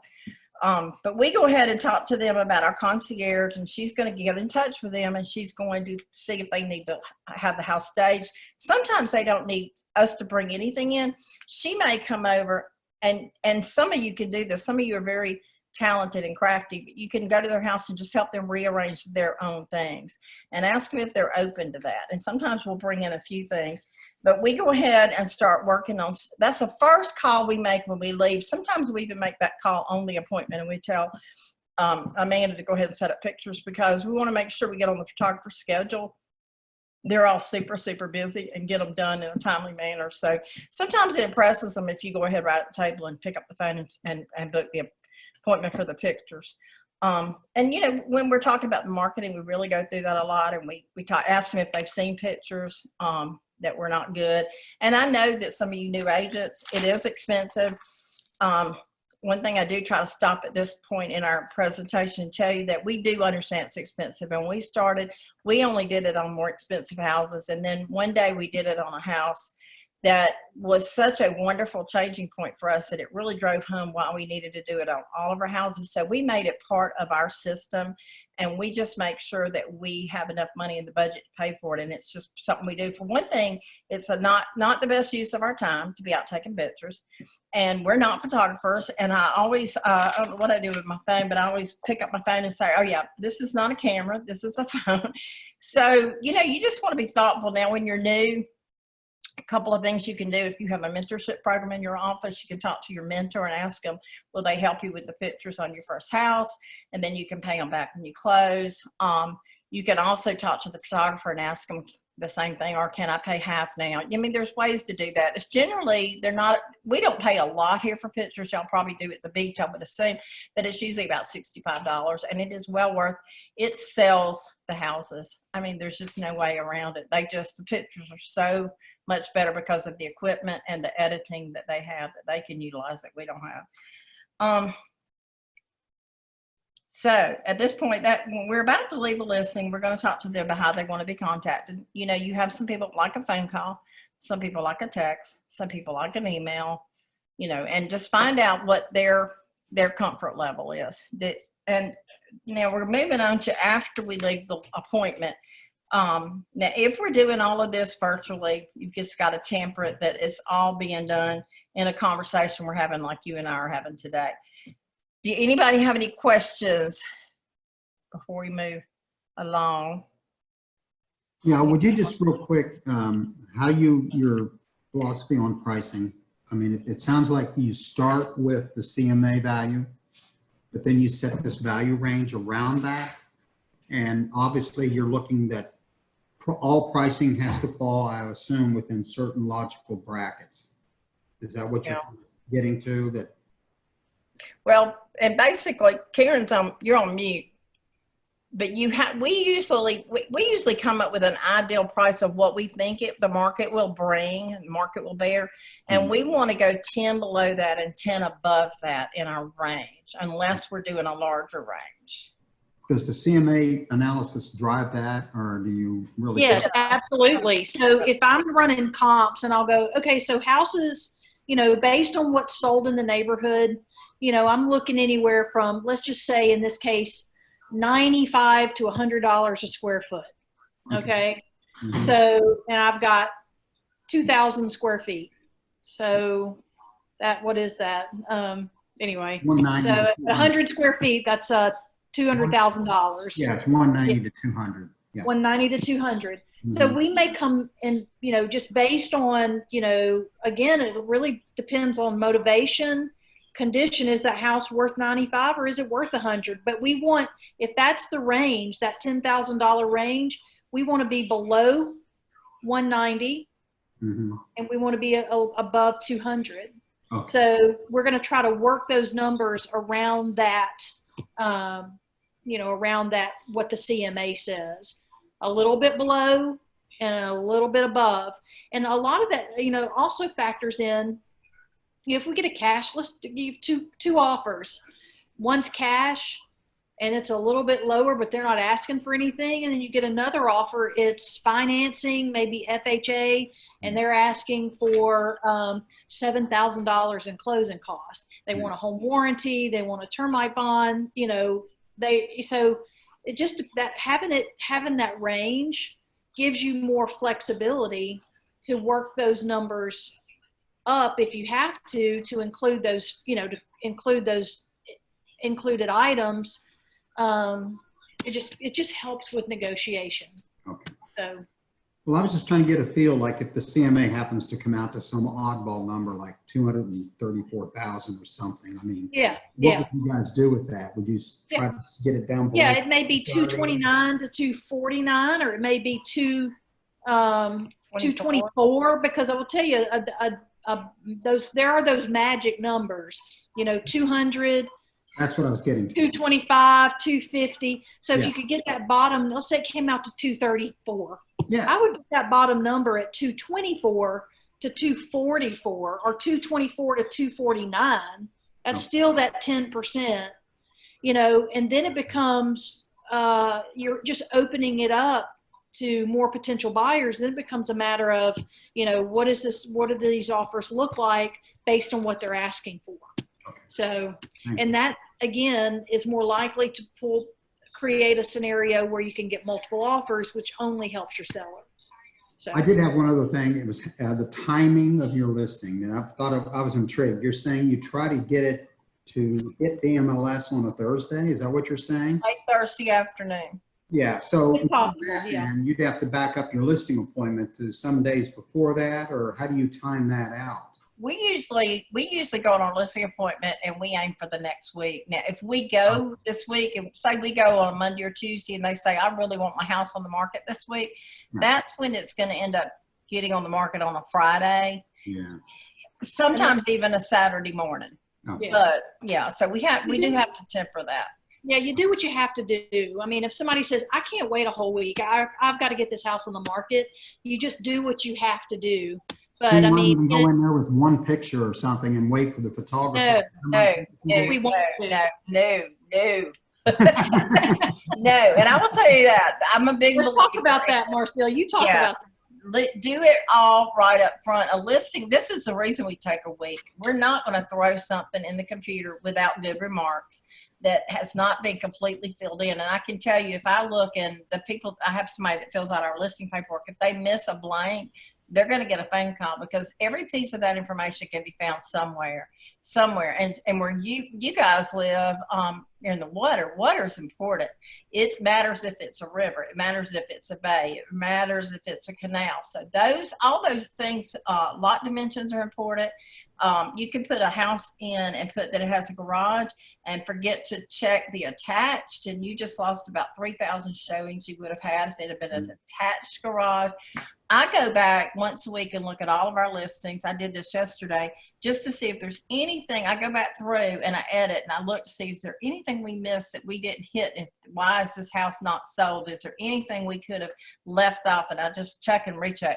So the listing has to be right. That's why we say we launch it, we premiere it. You wouldn't put a website out unless it was ready to go live. You wouldn't put a movie out unless it was ready to go into the theater. So think of it the same way. It's the same process. It's better to wait a week and do it right than to try to piecemeal it, because your first showings are those showings you get online, And if you throw it in there without a picture or with one picture, and we threw one with one picture last year because this lady pushed us so hard to do it, and it messed up her listing, and it took me 3 weeks to get Zillow to fix it, and Zillow would never add the rest of the pictures. So Karen's got something she's going to say. Trust me on this. You do want to take the time to do it right and not rush it. If you do have to rush it, just try to do the very best job you can at rushing it.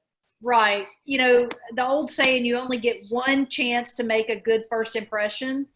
And that is absolutely true, because people are making decisions based on what they see right here on their phone. You know, they're flipping through these pictures and they'll go, there's no interior pictures on this one. Boom, you're gone. And they may not come back in the backyard. And there's no pictures in the backyard. Backyard was a big deal to them. So another thing, just that, so, and if you explain to them, look, I understand you're in a rush and I understand you need to do this, but wouldn't you rather us do it right than to just throw it in there and potentially lose a really good buyer? And so it's just so important. And this brings up another point about data in the MLS. There is a company in our market that does not require their agents to put in the square footage. So, you know, you're in a hurry, the sellers want it on the market, the tax record says it's 2,400 square feet, but we just told you don't rely on the tax records. So I'm just going to put it in there. We can't get it measured until next week. And so we're just going to leave the square footage out. Okay. Well, guess what? Buyers search on square footage. That's one of those things that's really important. Bedrooms, baths, size of the house, and price. Those are important features. Now, they may or may not search on, is the master bedroom down or up? They may or may not search, like Marcile, on, is the garage attached or detached? But they're going to search more than likely on price, bedrooms, baths, and the next would probably be square footage. So if I'm looking for a house that is between 180 and 200, but I definitely need 2,000 square foot. 2,000 square feet, and I've put that in the search parameter, and you don't have a square footage in there, guess what? Your listing's not going to show up in that search, because that is a parameter that they put in specifically. And so if you have 0 square feet, it's not going to show up. I was looking at a listing. A guy sent me a listing I had put out about a buyer yesterday, and he told me the house was 1,100 square feet and it was priced at 170. And I'm like, whoa, that seems high. But well, let me go over here to MLS and look at it. So I wanted to see all the pictures. He has it listed. It's been on the market quite a while. And he did say, he goes, yeah, we haven't gotten any offers, so the seller may be willing to go down. So I went back and looked at it. He has it in MLS as 1 square foot. It has 1 square foot instead of 1,100 square feet. So it's overpriced, way overpriced for that size, even though it is a renovated house. But 1 square foot doesn't help you if you've got buyers looking in a square foot range, and they do search on that. Yeah, and to what Karen's saying, I tell our agents on our team, and I was taught this, it is your listing. I don't care if you have a secretary at the office that's putting them in for you. It is your job and your duty to go in there and look at that listing very, very well, and more than once, and make sure, because it is your listing and you have ownership of it. You need to check on your listing. Has your sign been knocked over? Has your sign torn apart? Look to see if things have not been entered correctly, if something was misspelled. It is still your listing, so don't just hand it off to somebody and say, here, put this in the computer and you go your merry way. The next thing we were going to talk about is measuring, so that falls right in line with what we're talking about. I know where you're in different markets from us. Where we live, everything comes down to square footage. So square footage is very important here. You can really make more money off of a house if you can find square footage. So beyond the obvious reasons of why we measure houses, we also don't want to leave any money on the table. And we've had several lately where we've had them measured and they were bigger than the people thought they said. We also have over the years gotten really busy and not measured a house and had it be, you know, when they go to do the appraisal, they find out it's 300, 400, 500 square foot less than they thought it was. 2 of those in particular happened in the same year were houses where the seller had custom built the house and thought they built a certain size and didn't. And that really always reminds us. Last week we had this one that I was selling, and it came up, he was using a tax record, it came up 300 square feet off. I called Karen, I said, this is why we always measure houses. But that seller had to come out of their pocket money, because it was $104 a square foot neighborhood. So all of a sudden you've got 300 square feet to deal with, and we had to give them a better warranty. And, it was really posed a problem. So we just are of the mindset that we don't list a house and we will only measure a 1-story house. If it's a 2-story or anything complicated at all, we will get an appraiser. And we have 2 appraisers in town that will measure houses for us. They charge $50 and $55. We always ask the seller to pay for that. In Alabama, with it being a caveat emptor state, we don't want any more liability than we have to. So if we get it measured, the liability falls back on us. So we let them have a relationship with that appraiser. We have them call each other, pay each other, and they get it measured. The appraiser sends it to us, and then we've got the square footage. Now, and you can sit here and say maybe it doesn't matter at the beach as much, but I sold a condo at the beach years ago at the wharf, and it was a vendor's lien. So at the end of the day, he was going to buy it through a mortgage. He ended up doing a vendor's lien because it came in 400 square foot smaller than what he thought he was buying. Now, in his case, he wanted it bad enough. He was getting a good enough deal on it that he went ahead with it. But that still does come into play, I'm sure, in every market. The square footage has got to be, just take the time to do it right. Don't just guess at it. Do not use the tax record. They're never right. The one that we just sold on Beacon Lane, the tax record was completely off because they'd added a whole room. If we'd have left that whole room off, we'd have had a whole different price. So it's a big deal. And y'all might check around with some of the appraisers and see what they do is they will just try to squeeze you in on their regular route. So say here you want a house measured in Theodore, they're not going to go do it today. They're going to do it this week when they're going out to Theodore, but they're only going to charge you $50.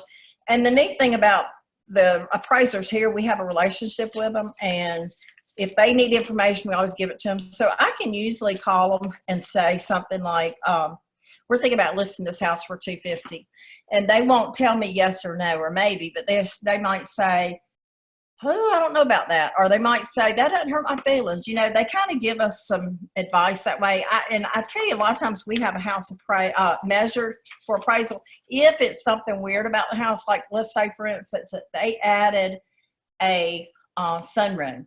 Well, what the appraiser tells us here is if you walk into that sunroom, it feels like you're still in the house and it feels like it's part of the house, we can count it.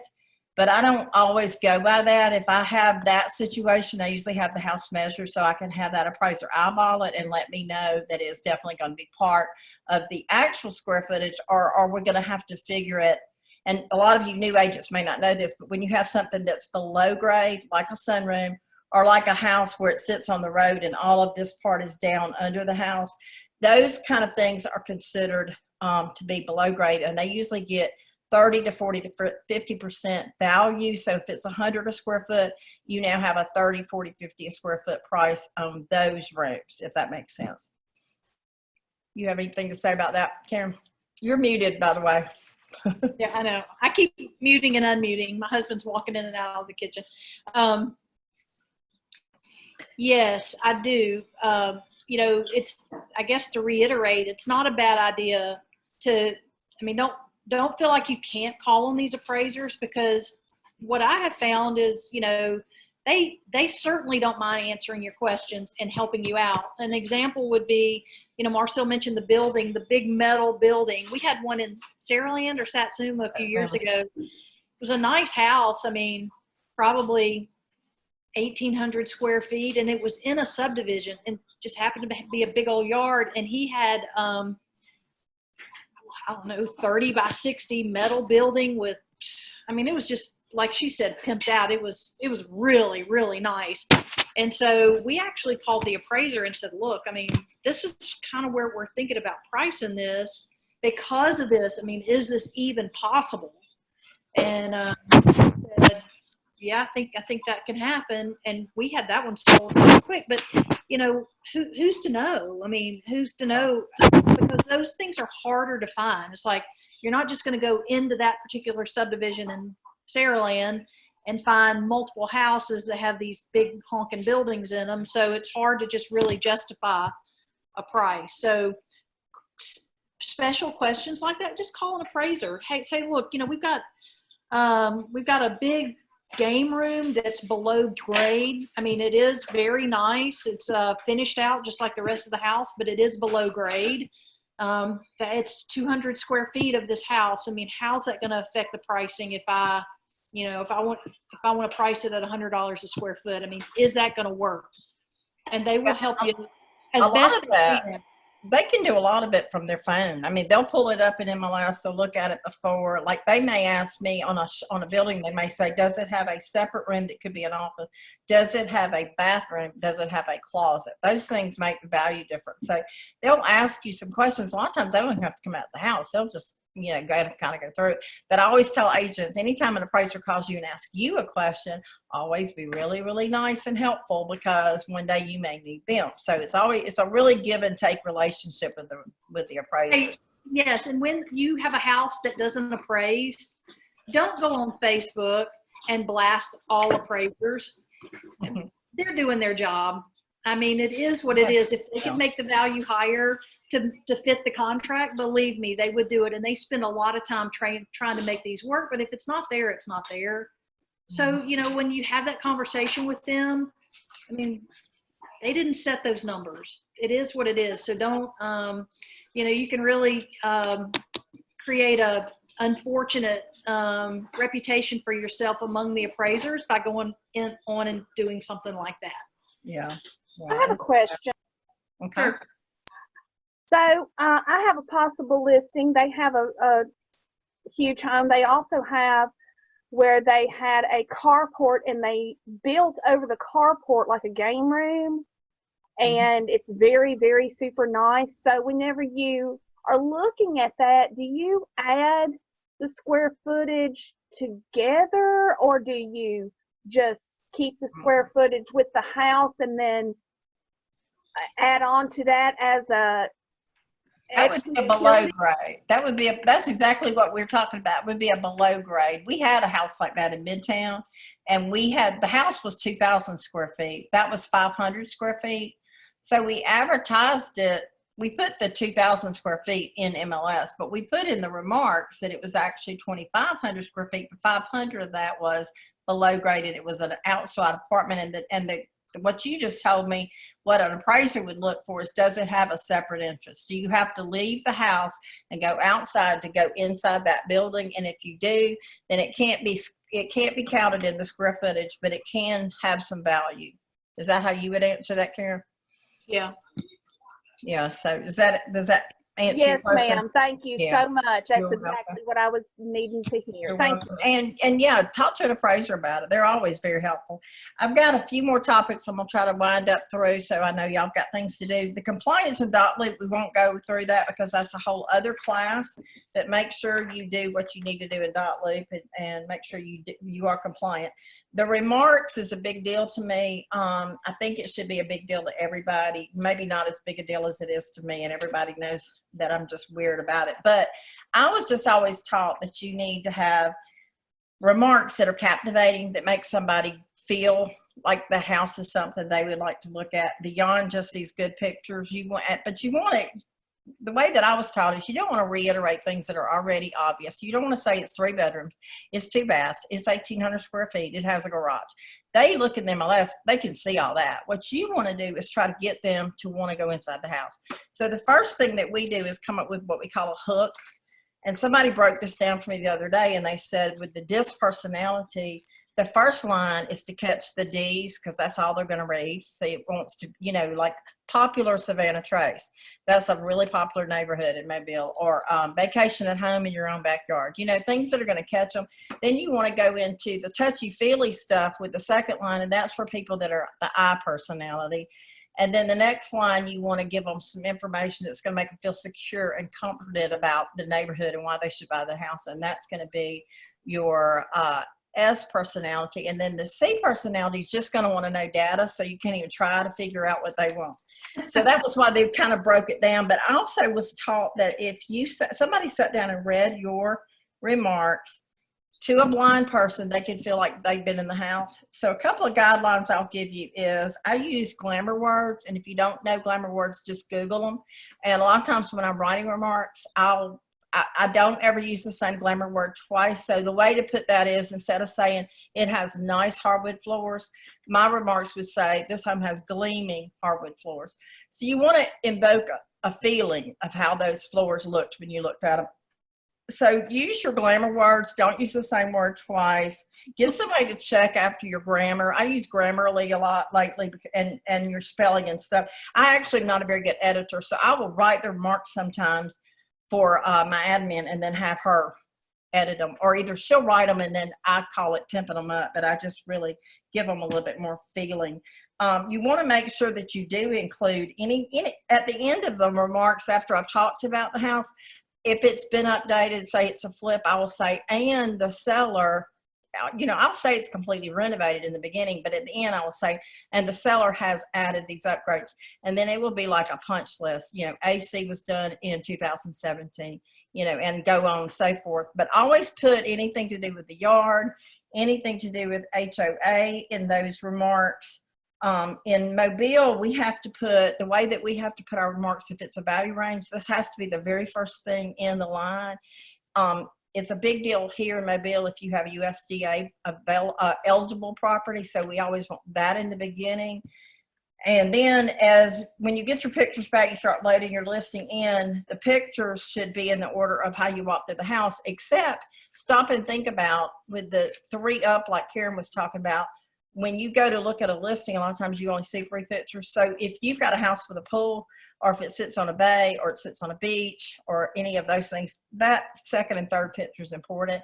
So have a good front picture, and then have something fabulous maybe about the inside of the house, and then something fabulous about that backyard, those first 3 pictures in order. And then the next thing you're going to do, of course, is you're going to put up a sign, and we all have sign ordinances we have to deal with. We used to put a coming soon, now we can't, so we don't do those anymore to create a little bit of a frenzy. But so we usually put up our sign and, put the lockbox on. And when you have this appointment, during that appointment before you leave that house, you're going to talk to them about the lockbox, about the security of the lockbox, about how it works, how your showing time works. I think y'all use showing time across the bay like we do, and how that whole process will go, so that it always is important to set the expectations up front. So if you let them know your house is going to have a lockbox on it, it's going to be shown, have it ready. And one of the things that one of our trainers here in Mobile taught me in class is to tell young mothers to have plenty of laundry baskets. And if somebody calls, pile everything you own into those laundry baskets, put it on top of the washing machine, put a towel over it. They don't know it's not laundry, but don't turn down a showing unless somebody's got COVID or the flu, or they're dying or bleeding. Don't turn down a showing if you can possibly let the house be shown, because they may not come back. And we have to be careful here with our signs. We cannot put directionals up unless it's in the county. So that's something you'll want to check on too. And I already talked about reviewing your listing.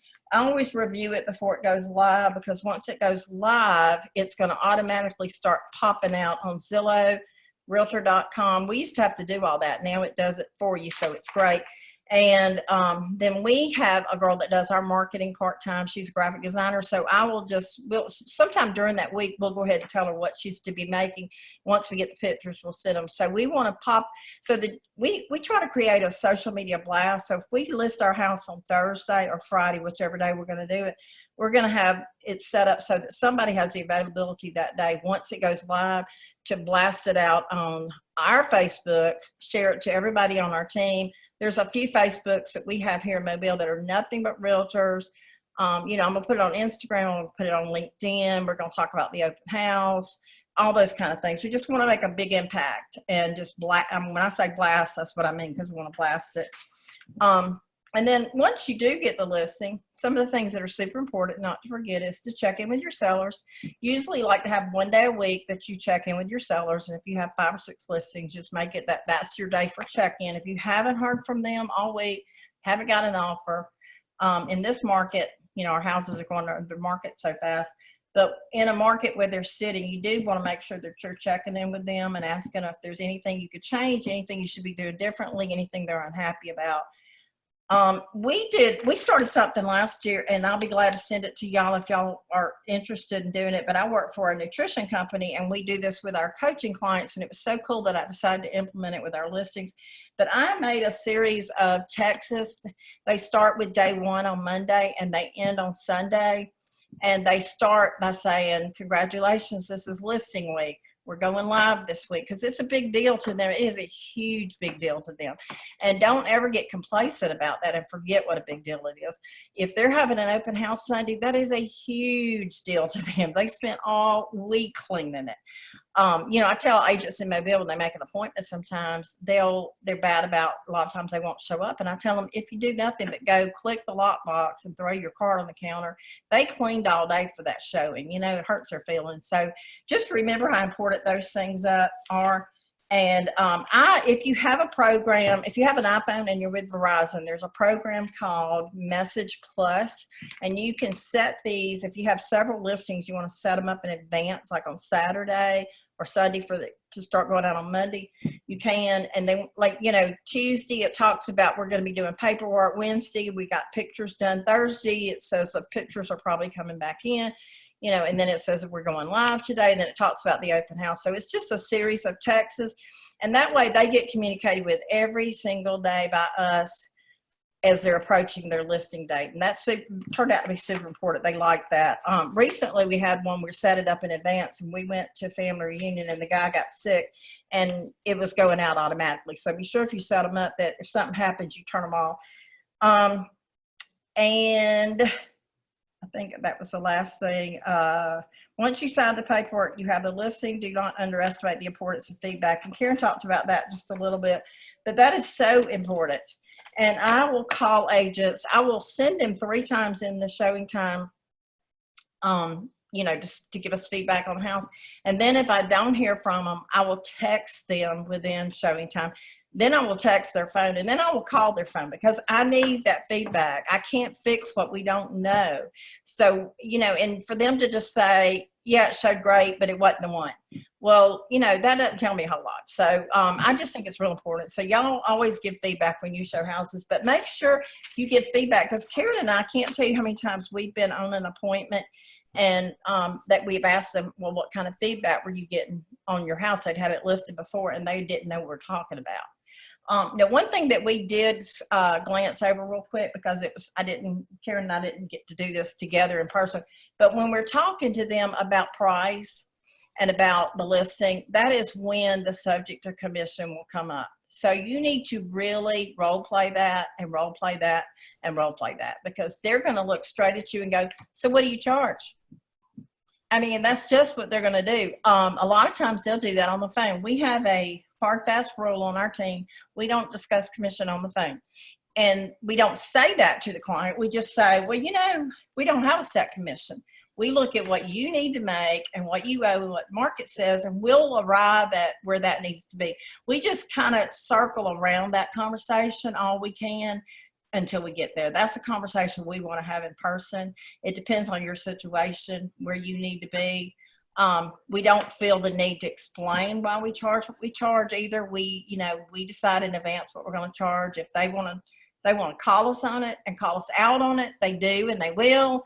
And we've had every question you can imagine asked to us, and you've just really got to kind of know your value and what you bring to the table. But I'll tell you, and Karen can tell you a couple of them. I was telling them this yesterday. One we had a gentleman that was a salesman, and he was Mr. Hotshot, and we were listing his house, and he said, now, if you list my house and you get it sold in a couple of days, then you're not going to charge me that whole commission then, because you didn't really do anything. It takes me a couple of days. And Karen kind of looked at him, and I looked at him, and we're sitting there thinking his mentality is, you hired us and we just did a better job than you expected and got your house under contract, and you want to take that out of our paycheck instead of adding. So she said, well, I think if we sell your house real quick, you're going to owe us a bonus. And we just laughed about it, but we were serious. And another one and Karen may remember, the two that stand out most in my mind the last couple of years, we had a lady that had her house listed before, And we told her the commission, and I think we said a 6.5, and she said, well, 6.5, that's high. And she said, nobody's that high. And so I said, well, you had your house listed for 6 months before. She said, yeah. I said, who, the person had it listed, what did they charge you? She said, oh, well, they only charged me a 6. And so Karen just looks at her dead serious and says, well, did she sell it? And then she didn't have anywhere to go. I mean, she was like, well, no, well, we're going to sell it. So, I mean, you just really can't role play that enough. Just practice with each other in your office saying, hey, what are you going to charge me for commission? And just get comfortable with being able to answer that question. What would you have to say to that, Karen? Yeah, I would say, you know, don't, again, like she said, you have an idea of where you want to go in with that. You know, is it 6, 6.5, 7? You know, and don't forget that there are half numbers. You know, we had one not too long ago. We did it like a 6.2 because just, you know, that's the number that we were able to arrive at in negotiation with the seller. So, I mean, it doesn't necessarily mean, you know, they're go with whole numbers. The other thing too, like she said, you don't, I mean, what do you charge? Well, our commission on this is 6.5%. And just shut up. Just stop talking, because they're either going to go, okay. Oh, well, we just had that not too long ago with the one on Beacon. She asked what the commission is. I said the commission's 6.5. She goes, okay. And I went, one thing we have started doing is taking a net sheet with us. So that we can fill that out at the time, and it's on there. We just go ahead and have them sign it.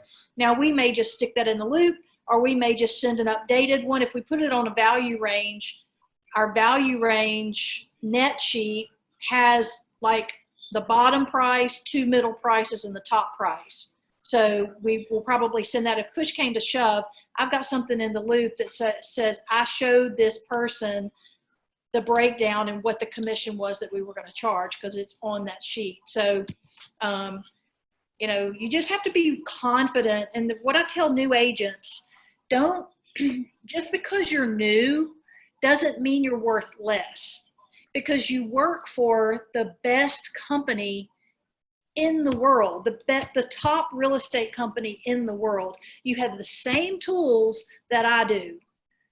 If you're a newer agent, you hopefully have somebody within your office. If you're in the Mobile office, you have a mentor. But hopefully in the other offices that y'all have somebody that you can go to, and who's experienced, that you can say, you know what, can you help me with this? Who's going to give you the confidence to go to that appointment and say, you know, this is what my company has to do. Another thing about commission, I won't keep going, it's after 3, but the one thing about commission is a lot of agents talk about what is, you know, or a seller may say, what's your commission? Or, and they have this impression that, you know, Karen and Marcile are making all this money, you know, that's a $15,000 commission, and we just take it straight from the closing table and put it right in our pocket, and that is not the case. We have expenses, we have company dollar, we have our franchise fee, and then we have taxes and all that good stuff that has to, you know, all that is part of what we make. So, I mean, I guess my point with that is when I tend to call it the broker fee instead of the commission, because that kind of, it's the broker fee, and the broker is charging 6.5%. Our broker fee is this. And then I've even had a situation where, you know, somebody really pushes. I haven't had this in a while, but I've had situations where, you know, they may really push us, and I go, you know what? I can't make that decision. I mean, the commission belongs to the broker. The commissions are paid to the broker, and then the broker pays me. In order to do something like that, I'm going to have to go to my broker and get permission. I just don't know that we can do that. So take it off yourself. It's not your commission anyway. It's the brokerage's commission, and they're paying you. So there's nothing dishonest in saying that. So, you know, there are companies out there that don't give their agents the levity, basically, that Keller Williams gives us. But as I said, just because you're a newer agent doesn't mean you're worth less. Because once you start charging 4.5% and 5%, as a new agent, because I don't really know the business very well, then it's hard a year later to go start asking for a 6, a 6.5, or a 7. So, because that's what you're used to doing. You have set your value at a low bar. You're set your value at a low bar, and it's hard to raise that bar. And then what I have found is people in that instance generally get out of the business. They're not making enough money, and it's a hard business. If you're new. A couple of the answers to that question that we got in class recently was Jackie Leavenworth said, when they ask you that question, just look at them and say 6.5. Any other questions? That's a good way to end that. It lets them know this conversation is over with. There's no discussion on that. So if there is no discussion, then that's a good way to handle it. Another way to handle it is, and my mind just went blank. I had it on the tip of my tongue. I'll think of it. One other thing that we didn't talk about that I thought about sitting here that I want to make sure that y'all know is sometimes when you go out to a listing, you won't come away with a price. Sometimes Karen and I need to go back to the office. We need to talk to an appraiser. We need to have the house measured. So we don't always set a price at that first appointment. We try to, if we can, we try to give them an idea of where we are. But sometimes we will need to go back and do further research. So don't feel like you've got to set a price. You got to come with a price. There's a lot of ways to skin a cat. It's all about, how you do it. So it depends on how much time you've got. But if you've got to have it measured, you're not going to be able to give them a price. Yeah, that was going to be my point. The tax record says 2,000 square feet. And I'm pretty confident based on the numbers that I ran for the subdivision. But if it's actually 2,200 or 2,300 square feet and I price it that day before we measure it, there's a problem. So basically, we have that conversation with the seller and go, well, like in that one on Beacon where we had measured, it was, I think, 200 more square feet. Well, you start talking $80, $90 a square foot. Well, that's $16,000 to $18,000 in value. Yeah. You don't want to leave that on the table. So, let's get this measured. This is what we're looking at, somewhere in this, but based on what it's measured at, and then we'll come up with a determination. Another, like as she says, you go out there and you go, you know what, this is a weird house, or this is in an oddball location. We need to go back and do some more research and find some more properties before we actually set a price. So we're going to do that, and we are going to touch base with you. We're going to get back with you, but we've got to go back and do some research first. You'd rather do that and feel confident in what you're pricing it at than to overprice it, because we kind of took a stab in the dark. It's never fun when you have to go back and say, oh, by the way, it's not worth quite that. The other thing that I was going to tell you, I'm sure y'all have heard this, some of you have, and they always talk about it in bold, but you want to tell them when they start trying to negotiate your commission with them, you just tell them, I'm a really tough negotiator. I'm really good at negotiating. It's what I do well. I work with a lot of sellers, and if I just, cower down when you try to negotiate with me, how do you think I'm going to negotiate with a buyer when they want to buy your house? So that is always something to kind of point out that, yeah, I'm really tough at this negotiating right now, but that's going to play into your future as being a good thing. So, and I think that is about it, unless y'all have questions for us. Any of you, and I will give you, if you got something to write with and you want, I'll give you our cell phone numbers. Mine is 251-232-3090 and Karen's 251-510-1466. I put those in the chat too. Okay. If you ever have a question, you just want to shoot us something that we can help you with, we'll be glad to do that. And any of the stuff that you wanted, if you don't get it, just text us at those numbers and remind us, but we got the names in here and we'll send it to you.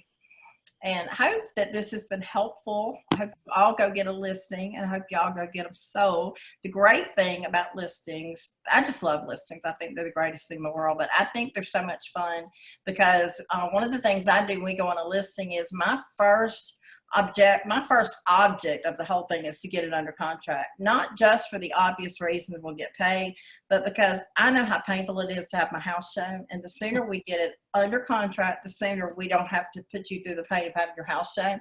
So I'm all about trying to get it under contract as soon as we can. Plus it makes our days on market look better, and we can advertise that. So that's always a good thing. But to me, it's like a puzzle piece. You go out there and they present you with, this is what we've got. and you take it and say, well, this is what I can do with it, and this is what I did with it. And I love that. I love the whole process of listings. And we talked about that yesterday. Some people like listings better. Some people like buyers better. Some people like both. And there's nothing wrong with any of that. Just play to your strengths and do what you like, and you'll enjoy it every day. Look at that baby. I know. Look at that little one. Oh, how old? You're muted. He's about to be 7 months. 7 months? How sweet. Oh. Say hi. I need a baby visit today. My baby, I can't see her because of the virus. Stupid virus. Anybody have any questions? All right. If y'all think of something, just holler at us. We've enjoyed. Yeah, we enjoyed doing this. This was, hope y'all got something out of it. So You sure did. Thank y'all very much. Absolutely. Very well. Very well. Thank you. You're welcome. Y'all have a good great day.